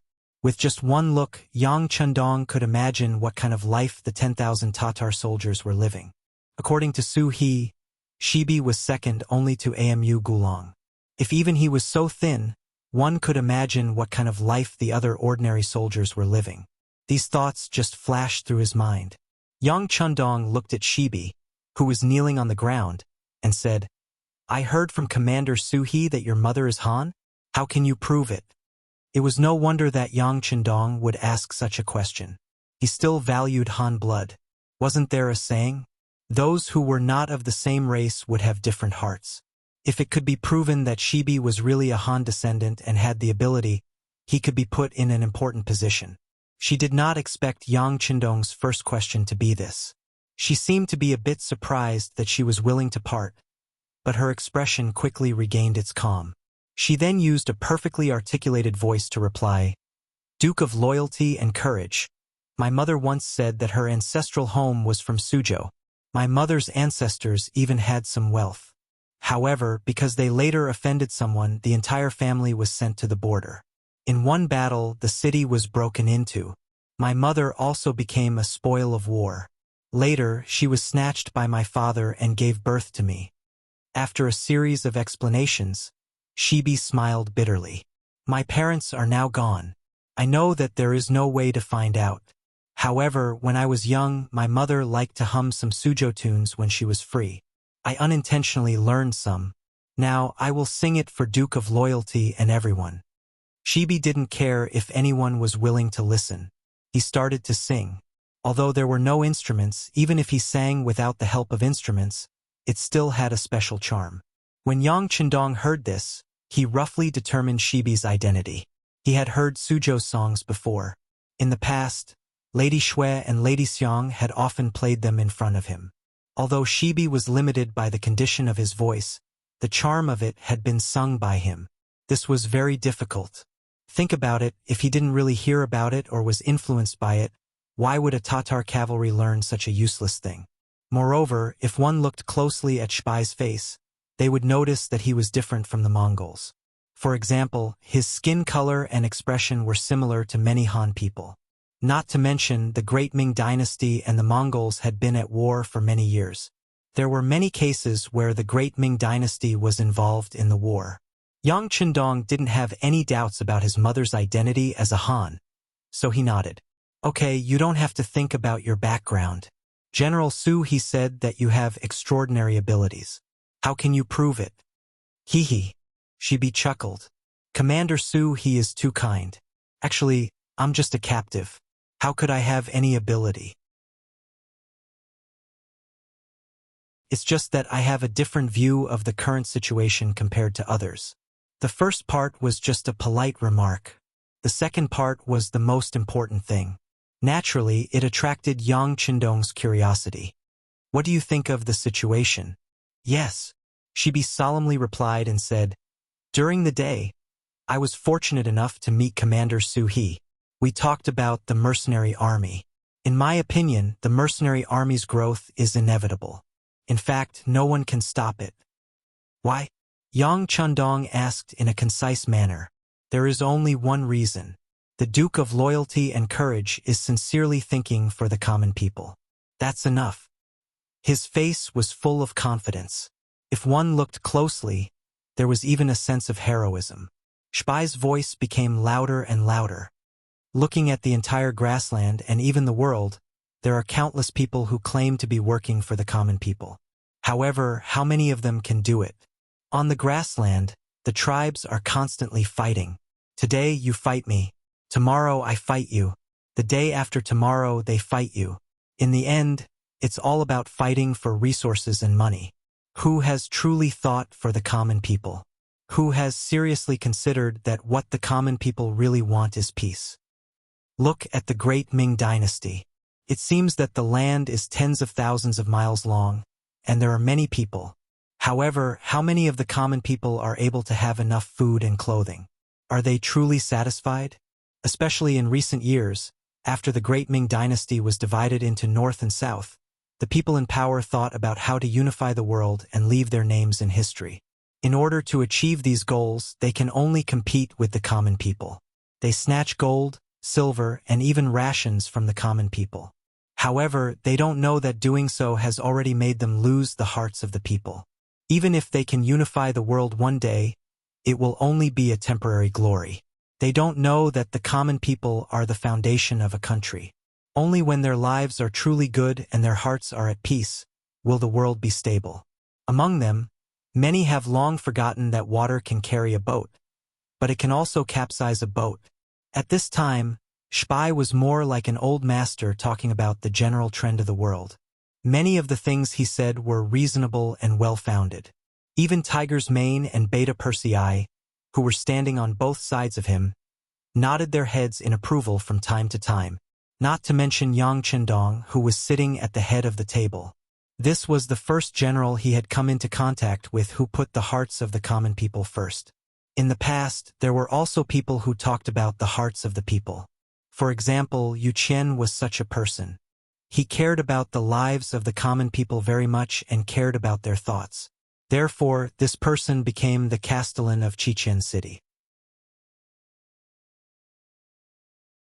Facts had also proved that this person had done a very good job and had solved Yang Chendong's worries. And now another person had appeared. It was conceivable that once Yang Chendong recognized this person's ability, he would be entrusted with an important task. That's right. At some point in time, Shibi had stopped his long-winded speech. His entire aura changed as well.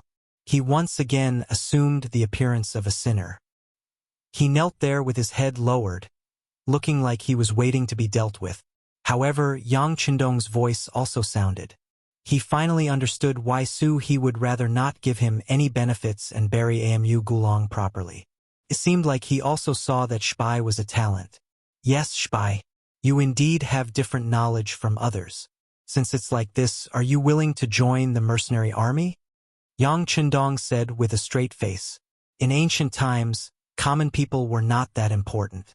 Although there were many people who would often say it, reality had already proven that there were not many people who could really do it. This made Spai's gaze even more shocking. Sinner is willing, but Sinner still has a request. Spai's heart calmed down. He knew that his view should be the same as Yang Chendong's, so he took the opportunity to raise a request. Logically speaking, since he was already a sinner, he should not raise any conditions.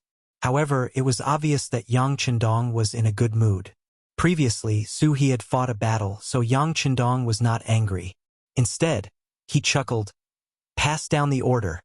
Collect Mu Galong's corpse and bury it properly. Allow 8,000 captives and the common people in the city to watch the ceremony. Considering that they have been malnourished for a long time, let them return to the logistics team of the first city and join the construction team. Let them work while recuperating. After they recover their fighting strength, we will consider joining the army. This matter will be handed over to Division Commander Tiger to handle. Yes. Tiger's Mane hurriedly lowered his head and replied, Thank you, Duke of Loyalty. I have nothing else to ask for. I am willing to join the mercenary army and will never regret it. Without waiting for him to speak, Yang Chendong had already satisfied all his conditions. He immediately kowtowed to the ground again, indicating his determination. Ha ha ha. Yang Chendong laughed loudly. Could be seen that he was really happy this time. Tulu City had been breached, so there was no distance between Yang Chendong and Baiming. Looking at the road to Xian Mansion, the situation seemed to have become even more complicated. Xian Mansion, It was not an exaggeration to say that Baiming was the northern gate of the capital. Once one entered here, one could pass through the wooden fortress and enter Huailai. After passing through the Jiong Pass, one would be in the capital. Naturally, Baiming had also put in a lot of effort here. He had arranged for a large number of troops, and the command center of the Wanquan Metropolitan was in Shen Mansion. The Wanquan Metropolitan was the same administrative level as the newer Gan Metropolitan. Metropolitan Commander Shi Wanshan was a second-rank military official in the imperial court. Not only that, he was also a scholar who was good at war and good at strategizing. This had to do with Shi Wanshan's background. His father was a scholar, and because he was forced to make a living, he was sponsored by a few wealthy gentry in the village to open a school. He only taught the children of the village, but he was truly capable and knew a lot. Whenever he spoke of something, others would quickly understand and accept it. It was precisely in this environment that Shi Wanshan had slowly grown up. Influenced by what he saw and heard, he began to understand many principles. He had originally wanted to follow his father's example and rely on what he had learned to obtain scholarly honors so that he could contribute to the Great Ming. In truth, when he was only a teenager, he had inherited his father's mantle and become a scholar. He seemed to have a bright future ahead of him, but at this time, an incident occurred that changed the course of his life. In the second year after he became a scholar, a group of passing bandits suddenly attacked the village and killed many people. At that time, his father and family all died under the blades of the bandits. Because he was still young, he was taken away by the bandits as a laborer. In the end, he went up the mountain and became a coolie in the bandits' lair. There were dozens of young people who were taken up the mountain with him. In such an environment, they were scared to death. However, Shi Wanshan was the only one who was not afraid of power. He stood up and criticized the bandits for all kinds of wrong things, and even proposed all kinds of solutions. If one wanted to reason with the bandits, there was no difference between negotiating with the King of Hell. However, he was amazing because he could still propose some solutions to the problem. The bandits followed his suggestions and soon found that things had become much simpler. As a result, Shi Wanshan probably did not expect that he would be valued by the bandits. The defense of the mountain and how to develop in the future all fell into his hands.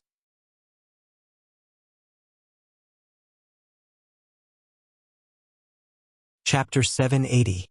Reality proved that gold would shine no matter where it was. Shi Wanshan suppressed the hatred in his heart and began to wholeheartedly help the bandits expand their power. At the same time, he also learned to blend in and learn some of the strengths of these people. Slowly, he learned martial arts with the bandits. Under his hard work, he gained a good ability. Then he used his knowledge to lead the bandits to clear out the nearby bandits one by one. In the end, he used more than 10 years to develop himself to a very powerful level. He himself also had a very high reputation among the bandits. It was also at this time that Shi Wanshan no longer suppressed himself. The seeds of hatred that had been planted in him for many years finally erupted. He led some of his trusted aides to kill the head of the bandit lair, which was the bad guy who had killed his family and fellow villagers. Then he took the head down the mountain and took the initiative to ask for punishment from the nearby yamen. He also told them about his background and the things he had done in order to take revenge over the years. Just like that, the local yamen, which had been a headache for the local yamen, was wiped out in one fell swoop. At that time, the yamen received a lot of money and other benefits from Shi Wanshan and reported this matter to the emperor at that time, Zhu Qizhen. The emperor was very pleased, and Shi Wanshan changed from a bandit to an official. Then he developed step by step in the army. In the end, he relied on the gold and silver he had accumulated as a bandit to pave the way. In addition to his extraordinary ability, he rose step by step. When the Tumu Castle incident came out, Shi Wanshan keenly grasped this opportunity. Not only did he vigorously support the acting emperor, Zhu Qiyu, in his actions, he also used gold and silver to pave the way. Finally, he contacted the chief eunuch, Jin Ing, and expressed his admiration. Finally, step by step, he became the commander of the Department of 10,000 Affairs, a dignified second-grade military official. The history of Shi Huanshan's rise to power was somewhat bizarre and complicated. However, he was proficient in both civil and military affairs. He was also generous with his money. Very quickly, he gained a firm foothold. Not only did he have a high position in the military, but he also enjoyed a good reputation among the civil officials. After all, he was a scholar, and his father was also a scholar. In a way, he could be considered a descendant of a scholarly family. For revenge, he had endured for many years, which was in line with Confucianism. Such a person was more likely to be trusted by the civil officials than other military generals. It was also because Shi Huanshan was strong that in the year he was in charge of the Wan'al division, there were rarely any Mongol cavalry around the Shen manor that he was in charge of. The only time Amu Wangguilang led an army to attack him, he was easily defeated by him, which further established his reputation. Shi Huanshan was naturally overjoyed to be able to achieve such brilliant achievements at the age of 35. He always had a smile on his face and was called amiable by his subordinates. However, in the past few days, the smile on his face had obviously lessened by a lot and was replaced by a kind of worry. News of Talu's capture had already spread. This meant that he would no longer have to face the Tatar cavalry, but the mercenary army that gave him a headache. Shi Huanshan had naturally heard about the mercenary army. It was precisely because of the appearance of this army that the northern Ming dynasty's regime was saved from collapse, allowing it to display its vitality once again. Although Shi Huanshan had not taken part in the defense of the capital, he had still understood the situation from the mouths of many people. He had always thought highly of the firearms used by the mercenary army and the extremely strong military quality of the mercenary soldiers, and he was also somewhat fearful of them. The mercenary army had been tormenting the southern Ming Empire, and it was said that they had even conquered 2 small countries. Shi Huanshan had also paid attention to these matters, but because he was too far away, he did not feel much pressure. But now, the mercenary army was right in front of him. It was not something that he could avoid just because he did not want to. In the residence of the prefectural commander of Xuanfu City, Shi Huanshan summoned 2 of his deputies, Commanders Ancient River, a minor rank 2 general, and prefectural commander Ning Wenfeng, a major rank 3 general. The 3 of them were seated in a side hall drinking wine. With Shi Huanshan's methods, it didn't take long for the 2 deputies to submit to him. Could be said that they listened to his every word. Therefore, when the 3 of them met, they didn't care about etiquette. This was also the reason why they met in the side hall instead of the main hall. You already know the situation. Tell me what you think. Shi Huanshan lightly tapped the jade table with his right hand, his gaze passing between Ancient River and Ning Wenfeng. What else can we do? After all, the Duke of Loyalty was conferred by the Emperor. Since they conquered Tulu City, it's the same as helping us conquer Tulu City. Send someone to take over the city's management rights. Commander Ancient River's voice was loud and clear as he spoke very casually. No. After he finished speaking, the commander Ning Wenfeng at the side immediately waved his hand. As his name suggested, Ning Wenfeng did not seem like an ordinary general. Instead, he had the elegance of a scholar. In fact, without knowing his position, very few people would associate him with a general. In fact, his skills on horseback were quite good. He was also someone who was both civil and martial. Back then, in order to subdue him, Shi Huanshan had spent a lot of effort. At the very least, he had put in more effort than when he had subdued Ancient River. It was precisely because he had put in so much effort that this person's abilities were proven. When Ning Wenfeng said no, Shi Huanshan slightly raised his eyebrows. His eyes flashed with an appreciative smile. It was clear that he already knew what the other party meant. Gu He, on the other hand, asked casually, "Can't? Why not? Don't tell me that the Duke of Loyalty dares to defy the imperial court's decree? No matter how powerful he is, does he dare to openly oppose our Baiming?" The words "openly oppose" already proved that Ancient River had seen through the mystery. He was not a stupid person. Thinking about it, if he was a stupid person, how could he become a secondary second-rank military official? How could Shi Huanshan have spent so much effort to subdue him? Ha ha! Ning Wenfeng giggled in response to Ancient River's question. Knowing the other party's temperament, he knew that the other party was not targeting him and was just stating the facts. He continued, Tulu City's location is very important, just like our Xian Manor. It can be considered one of the gateways for the Mongolian cavalry to enter our northern Ming. With them here, we only need to keep an eye on their movements to stabilize the situation.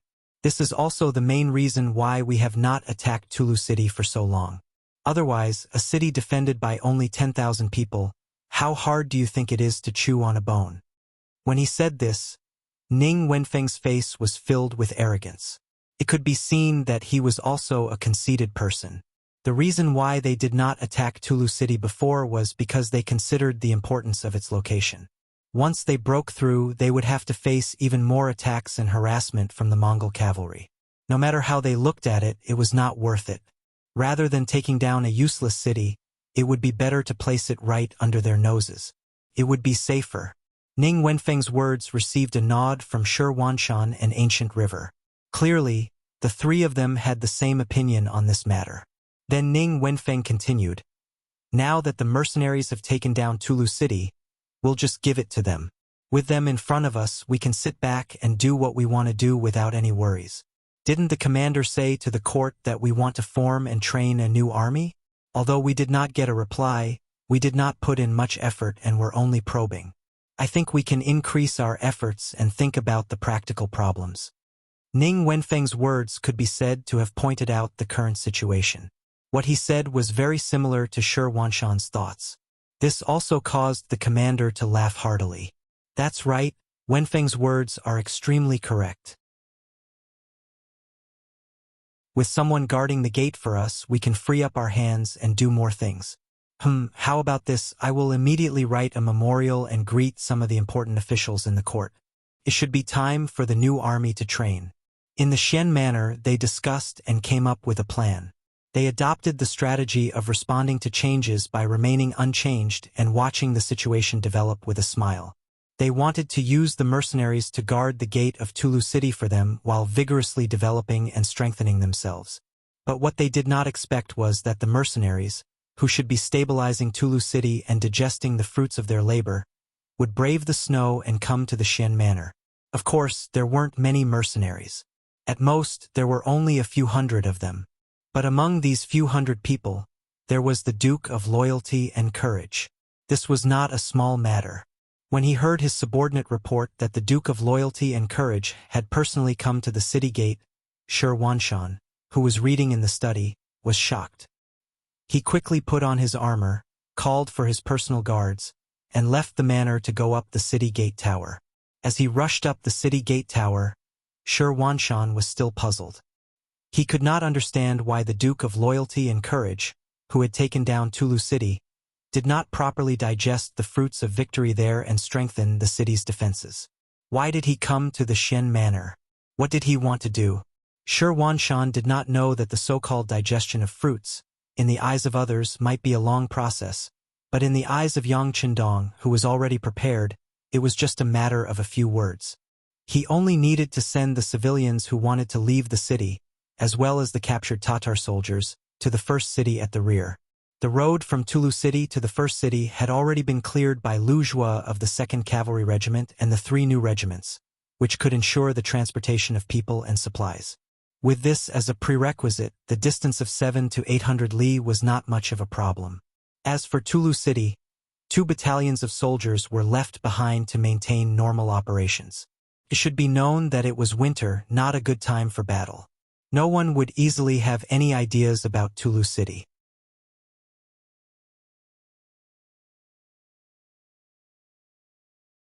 Chapter 781. Yang Qindong only used 3 days to arrange all of this. Afterwards, he brought the Black Cavalry, the Wolf Fang Special Forces, and the Ghost Shadow Sniper Squad to Xiangshuan City. He was preparing to celebrate the new year in Baiming's capital this year.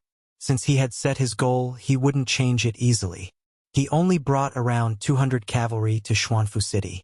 Yang Qindong raised his head to look at the city that had been strengthened by Shi Wanshan and loudly announced his name. The Duke of Loyalty had actually come in person, causing the soldiers guarding the city to panic. They hurriedly reported the news. Then, all of the soldiers stared at Yang Chendong, who was wearing a red robe. They were both excited and somewhat fearful. Yang Chendong wasn't an ordinary duke. He had another nickname, the God of War. Facts had also proven that this person didn't disgrace this title. Wherever he went, all of the battles he fought were always victorious. This had even spread his name. Now that such a famous person had appeared in front of their eyes, it was reasonable for the soldiers guarding the city to be curious, excited, and even a bit scared. Shi Wanshan hurriedly arrived at the city. Ancient River, Ning Wenfeng, and the others had also just arrived. Immediately, everyone climbed up the city gate tower and saw the great Ming's Duke of Loyalty, Yang Chendong. Shi Wanshan had seen Yang Chendong from afar before, so he had some impression of him. It had only been less than 2 years. With this glance, he immediately confirmed the person's identity. He immediately whispered to Ancient River, Ning Wenfeng, and the others beside him, "It is indeed the Duke of Loyalty." His identity was verified, and he couldn't see any large army ambushing him. Shi Wanshan chuckled and loudly said, "I didn't know that the Duke of Loyalty had come. I'm sorry for not going out to meet you. I've sinned. How about this? I'll immediately order people to open the city gates. Duke of Loyalty, please wait for a moment." Well said, well said. With a smile, Yang Chendong gave people a very gentle feeling. He immediately recognized the person who had shouted on the city wall. It was Shi Wanshan, the commander of the all-encompassing army. In Yang Xie's security bureau, according to Yang Chendong's instructions, they not only needed detailed information about important targets and people, but also needed portraits and other evidence. Otherwise, wouldn't it be a big joke if they only knew his name and met him one day but didn't recognize him? Therefore, Yang Chendong had seen the portrait of an important figure like Shi Wanshan many times, so it was not surprising that he could recognize him immediately. The thick and heavy city gates slowly opened without making any other sound. With the cooperation of more than a dozen Baiming soldiers, the city gate was soon opened. Shi Wanshan and the others were also approaching on horseback. As he watched the city gates open, Yang Chendong smiled and quickly analyzed the situation in his mind. Then, from this small matter, he came to a conclusion. This Shi Wanshan should be ready to attack at any time, eyeing Tulu City like a tiger eyeing its prey. Otherwise, the opening of the North City Gate would not have been so easy. One had to know that if a city gate was left untouched for a long time, it would rust. Once it was opened, it would emit creaking noises. However, there was no such sound now. It was obvious that this gate had been opened often in the past. It was self-evident what this meant. Shi Wanshan did not expect that such a small matter would lead to so many things. At this moment, he was still riding his horse with a smile on his face. When he was 5 meters away from Yang Chendong, he jumped off his horse.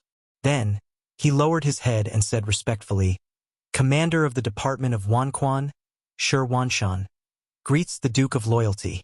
Duke, Marquis, and Count. These 3 titles had very different statuses. If the other party was only a Marquis, Shi Wanshan would not have to bow like this. However, a Duke was different. Yang Chendong also had the title of War God. He enjoyed a very high status in the army. It was normal for him to bow like this. When Shi Wanshan got off his horse, Ancient River, Ning Wenfeng, and the others behind him also got off their horses to greet him. Yang Chendong did not move from his horse. He just nodded and said, "Commander Shi, thank you for your hard work. Generals, thank you for your hard work." Yang Chendong's attitude made the generals unhappy. They had given him so much face. No matter what, he should have gotten off his horse and said something. Even if it was just a greeting, it should have been enough. Now, with so many generals saluting and you sitting on your horse, what would the soldiers on the city gate tower think if they saw this scene? This was the result that Yang Chendong wanted to achieve. He wanted to use this method to let the Baiming soldiers know who was the boss. Moreover, this action should not be underestimated. It would greatly increase Yang Chendong's reputation. Just like now, when the soldiers on the city gate tower looked at Yang Chendong, their gazes became much more reverent. Shi Wanshan was also a bit annoyed. With his intelligence, he naturally knew why Yang Chendong did this. However, he couldn't say anything. It was just this small matter that made him put away his pride and pay more attention to Yang Chendong. In the past, Shi Wanshan was rarely at a disadvantage, even if it was a small matter. But now, the two sides had just met and he had suffered losses. Not only did this not make Shi Wanshan angry, but it also made him more cautious. It had to be said that this was a character. After the two sides greeted each other, Shi Wanshan and the others accompanied Yang Chendong into the city. In Xianfu City, many of the citizens who lived here walked onto the streets. Many of them had heard of Yang Chendong's great name. Now that they came out, it was only because they wanted to pay their respects to him out of curiosity. With so many citizens suddenly walking on the streets, Shi Wanshan was afraid that something would happen. He immediately ordered Ancient River and the others to send out troops to maintain order. However, Yang Chendong waved his hand with a smile. "Sai, this is the enthusiasm of the citizens. How can we disappoint them? It's fine." After saying this, Yang Chendong took the initiative to wave to the onlookers while riding on the horse. He even cupped his fist and saluted when he saw some older elders. His respect for the elders was vividly reflected, and he quickly won the favor of many people. In ancient times, many people valued filial piety. Some dynasties directly governed the world with benevolence and filial piety. Yang Chendong's current actions were in line with the national conditions of that time. It was also a way to quickly win the hearts of the citizens. After spending close to 2 hours, Yang Chendong and the others finally arrived at the commander's residence. Shi Wanshan warmly invited them to welcome the Duke of Loyalty. Along the way, Yang Chendong appeared to be greeting the citizens, but in reality he was observing the situation in Xianfu through these matters. He noticed that the people here were in good spirits and wore thick clothes. Their living conditions should be passable. Shi Wanshan couldn't help but look at him in a higher light. No matter what, Xianfu was considered a border city. In a city like this, the appearance of the commoners should have a lot to do with this commander. Yang Chendong was curious about capable people. He naturally wouldn't reject Shi Wanshan's invitation. He smiled and nodded in agreement. Soon, the mansion became bustling with activity. Shi Wanshan knew how to conduct himself. Not only did he arrange a sumptuous banquet to invite Yang Chendong, he also warmly entertained the 200 cavalrymen he brought with him. Good wine and good meat were served. Then, he happily arranged for Song Wenfeng to represent him in receiving the guests. As he walked to the main table, he gave the other party a thoughtful look. Song Wenfeng smiled and nodded. She seemed to understand the commander's intentions and warmly greeted the 200 cavalrymen. At the main table, Yang Chendong sat at the head, followed by Shi Wanshan. Ancient River and the others accompanied them, toasting to each other. The atmosphere was very harmonious. During the banquet, Shi Wanshan constantly spoke words of admiration. For example, Yang Chendong had led the mercenaries to defeat Yeshen, won the battle to defend the capital, and raised the prestige of Baiming. He also heard that he had taken care of a few ignorant foreigners in the south and strengthened the prestige of the great Ming army. Yang Chendong only smiled and modestly declined these words. He didn't show any arrogance because of these things. Shi Wanshan saw all of this and was even more shocked. How could this young man who looked to be in his early 20s have such a calm temperament? How did he train himself to be like this? Thinking back to when he was in his early 20s, he was still suppressing his temperament in the bandits' lair. However, at that time he was also very hot-tempered. He definitely couldn't be as indifferent as Yang Chendong. At the same time that Yang Chendong became more important, he was even more curious about the other party's sudden appearance in Xian Manor. After 3 rounds of wine and 5 dishes, he pretended to be slightly drunk and asked, "Duke, I wonder if there is something important that you have suddenly come to my Xian Manor this time?" "No." Yang Chendong still had a smile on his face as he replied, "No? Then what is the purpose of the High Duke's visit?" He pretended to be puzzled and asked, "Haha, I'm just passing by. After all, I'm going to Baiming's capital, and the Xian residence is a place that I can't avoid." Yang Qindong still had a smile on his face as he replied, as if he was talking about an extremely ordinary and simple matter. But it was precisely this sentence that caused Gu He's expression to greatly change. Even Shi Wanshan, who was at the side, had a shocked expression flash across his face. However, his reaction was very quick and he immediately returned to normal.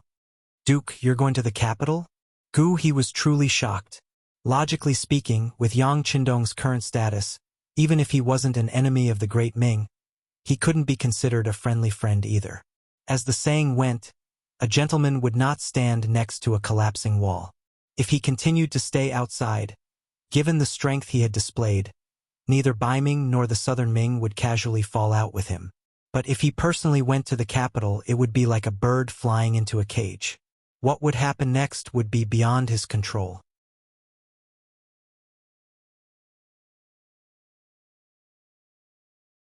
Chapter 782. It was such a simple logic that anyone could see it. How could the Guild of Loyalty not understand it? Yet he still made such a choice. What was he planning to do? Was he not afraid of death? It wasn't just Ancient River. Everyone else was also shocked. However, some people acted well and didn't show it, while others' faces betrayed everything. Yang Qindong took in everyone's expressions from the corner of his eyes. Then he smiled and said, I was originally a citizen of the Great Ming. Last time, I returned to my hometown to pay respects to my ancestors. I was also requested by Emperor Ingzong of the Southern Ming dynasty. Moreover, Emperor Ingzong allowed me to go to the south. Now that my mission is complete, I naturally have to return to Baiming. I have a young village outside of Baiming's capital. There are still 2 madams there. What he said was incomparably natural and also a kind of truth. However, whether this was the truth or not, no one knew. Speaking of the Yang village 15 li south of the capital, there were very few people who didn't know about it. It was said that there were many people who wanted to pay their respects to it. However, it was said that the place was heavily guarded and outsiders were not allowed to enter. As for the 2 madams there, in the eyes of outsiders, they were just hostages. Now that Yang Qindong said that he was going home, naturally no one believed him.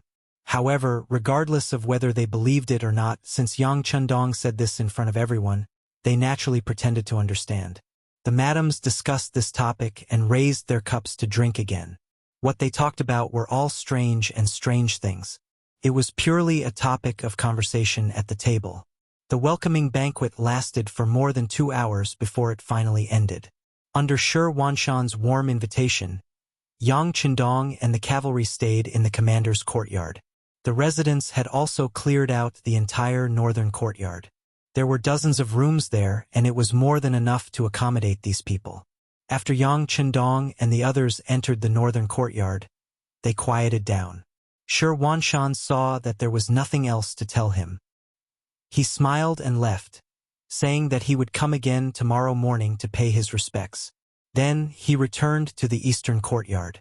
Ancient River and Ning Wenfeng were already waiting there. How is it? After entering the side hall, Shi Wanshan found a seat at the head of the table and took a sip of strong tea. Then his gaze fell on Ning Wenfeng. Earlier, he had intentionally sent this person to entertain those cavalrymen because he wanted to see if he could get any information from them. Unfortunately, Ning Wenfeng shook his head. Commander, those cavalrymen only ate. They didn't even take a sip of wine. From the beginning to the end, they didn't even say a few words. Their lips are really tight. We can't get any useful information. However, in the end, Ning Wenfeng still left something unsaid, which attracted the attention of Shi Wanshan and Ancient River. They all knew that something must have been discovered.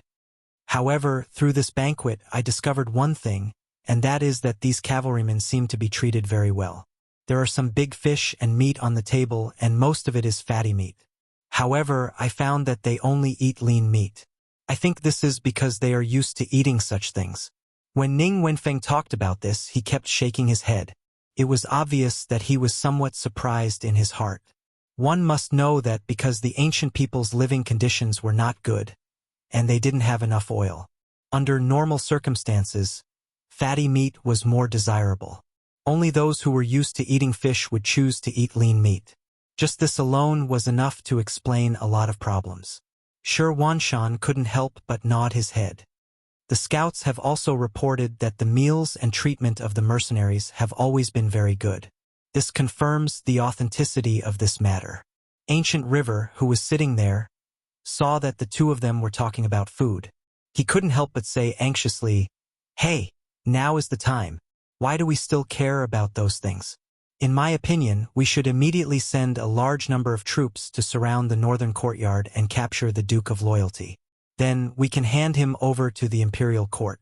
That would be a great merit." No. When Ancient River finished speaking, Ning Wenfeng hurriedly shook his head to stop him. Originally, Shi Wanshan also wanted to object. However, when he heard Ning Wenfeng speak first, he didn't rush to express his opinion. Instead, he asked with a smile, "Wenfeng, why not? Commander, the Duke of Loyalty is not easy to deal with, especially the mercenaries under him. Even the Emperor is very wary of them. Right now, we haven't figured out the intentions of the higher-ups, so we can't just make a decision. What's more, if we touch the Duke of Loyalty, the mercenaries will definitely take action. Once they're angered, they'll launch an all-out attack on us. Not to mention whether our Shen Manor will be able to hold on. Will the higher-ups hand us over to stabilize the situation?" Ning Wenfeng's thoughts were so far-sighted that Shi Wanshan nodded his head repeatedly. At the same time, Ancient River's face was filled with shock. Yes. If we make a move now, the imperial court might be happy for a while, but once the mercenaries make a fuss, the higher-ups will probably push us out as scapegoats. We can't do something like that. If only Eunuch Deng was here. The Eunuch Deng that Ancient River spoke of was the eunuch guardian of the Shen Manor, Deng Chong. A while ago, the Emperor wanted to know the situation here and summoned him back to the capital for questioning. When it came to Eunuch Deng, Ning Wenfeng had a different opinion. It's actually a good thing that Eunuch Deng isn't here. Otherwise, if he wanted us to capture the Duke of Loyalty, what do you think we should do? Disobeying his orders is the same as disobeying the Emperor's decree. Which one of us can bear the consequences? And if something happens in the future, he can send us back at any time, but the rest of us will have to suffer. Ancient River's face paled at this reminder, and he inwardly sighed. As expected, he couldn't think as well as Ning Wenfeng, so he modestly asked, "Then what should we do next?" "Based on what you've said, the Duke of Loyalty is a hot potato that will bring misfortune to whoever takes him over." "Haha, that's about right. Since we now know what sort of status he has, it's better to immediately send him out of Xian City. As for whether he wants to return to Tulu or go to the capital, that's his choice." Ning Wenfeng chuckled, clearly agreeing with Ancient River's analogy. "Send him away now? Isn't that a little too hasty?" This time it was Shi Wanshan who spoke.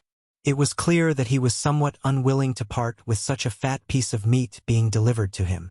He felt that if he didn't do anything, he would be letting down this opportunity that had been thrown at him.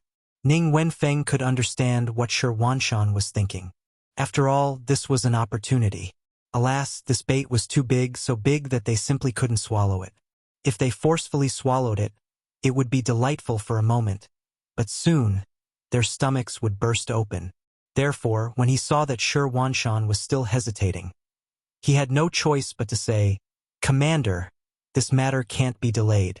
Once Eunuch Deng finds out about this and sends someone to pass down the order for us to take action, I'm afraid we won't have any other choice." This reminder caused Shi Wanshan's expression to change. That's right. We should send them away quickly." Seeing that Shi Wanshan had listened to his suggestion, Ning Wenfeng added, "Yes, we'll send them away tomorrow morning, and then send someone to inform Eunuch Deng in the capital that we don't dare to act on our own. Moreover, the Duke of Loyalty is certain to be in a hurry to leave, so we can't stop him. Thus, we'll leave the matter up to them." Logically speaking, with Shi Wanshan's intelligence, it wasn't that he hadn't thought of these things. It was just that the implications of this matter were too great, and for a moment, he was a little fascinated and couldn't extricate himself. Now that he heard this, he immediately made the right choice. "Okay, I'll persuade the Duke of Loyalty to leave tomorrow morning. The east courtyard was still secretly plotting and thinking of a way to deal with this. In the north courtyard, Beta Persei also came to Yang Qindong's side and asked for instructions. There was another person standing at the side. He was thin, and who else could it be but Shiel? Tiger's Mane didn't return to the capital with Yang Qindong this time, but stayed in the first city area. The sixth young master wasn't here, and the military here also needed a strong person to hold the fort. Tiger's Mane, who had just become a division commander, obviously had such qualifications. Tiger's Mane wasn't here, but he had asked Shiel to accompany him. It was obvious that Yang Qindong really thought highly of this person's ability. Shiel's speech about the people deeply won Yang Qindong's heart. In order to get to know this person better, and also to give him some pointers, Yang Qindong kept him by his side. This action naturally caused Shi Biao to be extremely excited. Shiel's mother was Han, and he originally had some Han appearance. Now that he had changed into the Black Knight's clothes, no one could tell that he was originally the Deputy General of Tulu City. And just now, Yang Qindong was talking to him about the current situation. Beta Persei entered the room, first glanced at Shiel, nodded as a greeting, and then turned to Yang Qindong and asked, "Young master, the captains asked if we should be fully armed tonight and be ready to fight at any time." "No need." Yang Qindong waved his hand and said decisively, "Then what if this Shi Wanshan has other ideas? If we aren't prepared at all, I'm afraid that we won't be able to guarantee our safety." Beta Persei added anxiously. Usually, when he was by Yang Qindong's side, he was very obedient. Usually, when Yang Qindong said one, he wouldn't say two. But now the situation was different. They were in someone else's lair, and it was related to the sixth young master's safety, so he had to say more. He also knew that Beta Persei would ask this because he was worried about his safety. Yang Qindong didn't mean to blame him, but said indifferently, "If they really want to fight, do you really think that we can stop their army with just 200 riders? Okay. Tell the soldiers to have a good rest today. We still have to travel tomorrow."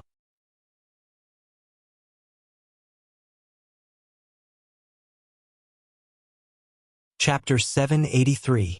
Since Yang Qindong had said so, Beta Persei could only nod and say, "Yes, I will arrange it now." After Beta Persei left the room, Yang Qindong glanced at Shibi and said, "Continue what you were saying." "Yes." Shibi replied respectfully, before continuing with the previous topic. "We know a little about Shi Wanshan. He's a smart man. It is because of his intelligence that we will be safer. Unfortunately, the eunuch Deng Chong is not here, so no one can force him to do anything. So as long as he is not crazy, he will definitely not do anything to us." Shibi was indeed very capable. Her analysis was actually consistent with the East Courtyard's view. Yang Qindong nodded in agreement and said, "You just said that we can leave the city tomorrow morning. How can you be so sure?" Replying to the sixth young master, I will say the same thing. Eunuch Deng Chong is not here, so this is Shi Wanshan's opportunity. Otherwise, once the news spreads, Deng Chong might react and send someone to give instructions. I am afraid that the development of the matter will not be up to Shi Wanshan to decide. Shibi was very mindful of his identity. Although he boasted of being smart in front of Yang Qindong, he would only say what was asked and would not show off. This was because Yang Qindong was a smarter person than he was. After hearing this, Yang Qindong valued Shibi's ability even more. This was exactly the same as the result of his analysis. This was also the reason why he dared to appear in the Shen mansion with only 200 cavalry. His life was indeed valuable, but at the same time it was also dangerous. Unless Northern Ming was prepared to shed all pretense of cordiality with the mercenaries, at least on the surface, they wouldn't dare to make a move on him. This gave him a chance to move freely. "Well, you must be tired from the journey. Go and have a good rest. I have arranged for people to prepare ginseng soup for you. Remember to drink it when you go back. It is good for your body to recover quickly." Looking at the thin Shibi, Yang Qindong said with concern, "Thank you, sixth young master." She was very excited, and her face was also very touched. The other party's importance and concern in his life made him feel like he was willing to die for someone who knew him well. In his heart, he had already recognized this master and would not change in this life. Just like that, the night passed peacefully, and nothing happened. When the sun rose the next morning, Shi Wanshan, with his eyes still bloodshot, appeared outside the northern courtyard. He wanted to see Yang Qindong. Shi Wanshan had already heard from the people in the mansion that the Duke and the 200 cavalry had rested well last night. They had only arranged for 2 soldiers to guard the gate of the northern courtyard and did not do anything else. When he heard this report, Shi Wanshan couldn't help but sigh. This Duke of Loyalty's breadth of mind and his ability to see things clearly was not something ordinary people could compare to. Even he himself, although he had seen through everything, because he still wanted to ask for more, he did not rest well last night. His eyes were still bloodshot. His request was approved. When he saw Yang Qindong, he found him practicing martial arts in the courtyard. He looked very energetic. In the snow, Lin Qindong's martial arts caused the snowflakes to float in the air. It gave people a very majestic feeling. The only regret was that Shi Wanshan could not see the origin and style of this set of martial arts. After practicing a set of military martial arts 3 times in a row, Yang Qindong took a hot towel from Beta Persei. After wiping his face, he looked at Shi Wanshan, who was standing there, and said, "Commander Shi, good morning." "Good morning, Duke." With a smile on his face, Shi Wanshan said with a smile. Yang Qindong immediately noticed the bloodshot eyes of Shi Wanshan, but he did not say anything. On the contrary, he could understand the other party. If he was in his position, he would not be able to sleep well tonight. After the 2 sides greeted each other, Shi Wanshan politely invited the Duke to have breakfast together. Logically speaking, Yang Qindong was just a Duke, so the other party did not need to be so polite. But because he had something to say, he became the one asking for a favor. Yang Qindong, who was well aware of this, immediately smiled and agreed. After all, he also needed a way out. Otherwise, if he really angered the other party and really made a move, the other party would not have a good ending, but he was afraid that he would not be any better. One had feelings, the other had intentions. The 2 sat at the dining table. Then, when breakfast was almost finished, Shi Wanshan finally brought up the topic of leaving. "Duke, I have some capable people under me. They have some insights into the changes in the weather. According to them, there will be heavy snow in 2 days, which is very inconvenient for traveling." Instead of directly asking Yang Qindong to leave, he found such an excuse. Could be seen that Shi Wanshan also used his brain. Yang Qindong naturally knew the other party's intentions. This happened to coincide with his analysis of the other party yesterday. But at this moment, he still pretended to be very surprised and said, "Is there such a thing? It seems that my plan needs to change. I originally wanted to stay in Shuanqing Prefecture for a few days to enjoy the scenery here, but it seems that I have to leave immediately." Seeing that Yang Qindong had accepted his good intentions, Shi Wanshan was naturally overjoyed, but on the surface, he still pretended to urge him to stay and said, "Why don't you wait until after the snowstorm and then go to the capital?" "Oh, that's not a bad idea." Seeing Shi Wanshan's hypocritical look, Yang Qindong's interest was piqued and he teased him. As expected, Shi Wanshan's expression changed as soon as he said this. But he had just opened his mouth to urge him to stay, so how could he slap his own mouth? He could only look bitterly at Yang Qindong. Chuckling, Yang Qindong changed the topic. "This Duke appreciates Commander Wan's good intentions, but I haven't seen my wife for nearly 2 years and miss her very much. I'd better leave first." "Oh right, since there's a snowstorm, I'm afraid that my cavalry and I will encounter it at any time. For the sake of safety, I'd like to ask Commander Wan to make things convenient and prepare more food for them, such as jerky and wine. The more, the better." Since the other party had asked him to leave, Yang Qindong naturally wanted to take the opportunity to ask for some benefits. Although these things weren't worth much and were only enough for 200 people, it was still enough to disgust the other party. Although the request wasn't high, Shi Wanshan felt a little sick in his heart. Why was it that when his opponent came, not only could he not do anything to him, he had to take out some things to give him as a gift? At this moment, he really wanted to shout angrily that there was nothing he wanted, and if he didn't leave now, he would be caught. But in the end, this was just a thought and he forcefully suppressed it. Well said, well said. I'll immediately have someone make the arrangements. Sure, Wanshan agreed. Yang Chendong was all smiles, but he was extremely vigilant. If the other party was seething with anger, not only would he not be afraid, he would even understand. But a person who could suppress his true thoughts was the scariest. To avoid any unexpected problems, Yang Chendong had his own goal. After receiving the food from Shi Wanshan and the clearance documents, he left Xuanqing with 200 black cavalry and left the Wanquan Metropolitan Division, heading straight for Huilai City.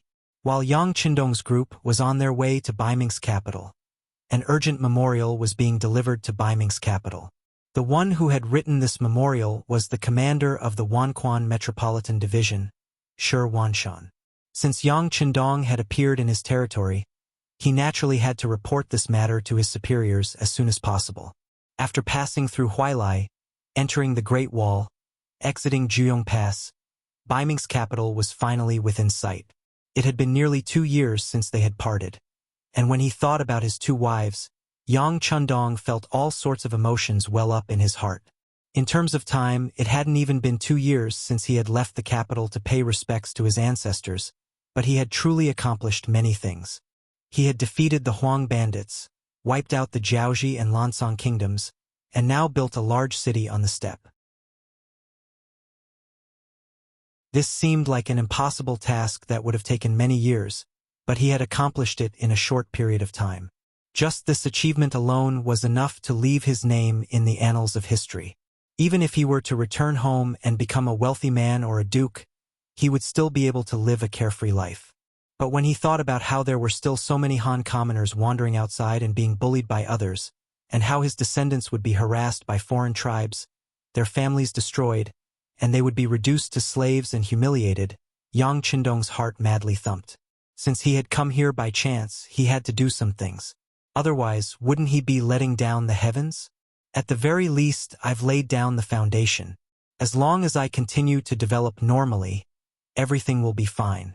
Everything will change. Encouraging himself, Yang Chendong rode on his white dragon horse and raised its whip, increasing its speed toward Baiming's capital. Baiming's capital. It was still as bustling as ever. Crowds flowed through the streets, and the sounds of hawking could be heard. It was as lively and prosperous as the along the river during the Qingming festival. In contrast, the imperial palace of the capital was in chaos. Several junior eunuchs from the Bureau of Rights had hurriedly led their teams out of the palace to inform the important officials to discuss matters with the emperor. The main reason for this was the urgent report that Shi Wanshan had delivered.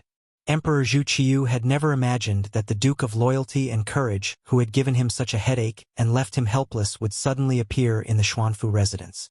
Looking at the report from the commander of the Myriad Affairs Bureau, Shi Wanshan, he realized that this person's goal was the capital of Baiming. When Jining, the head eunuch, hurriedly delivered the memorial to the throne to him, Zhu Qizhen was really startled. He almost jumped up from the dragon throne and cried out in alarm.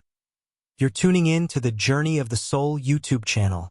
Don't forget to subscribe and join us on this journey to catch the most captivating stories.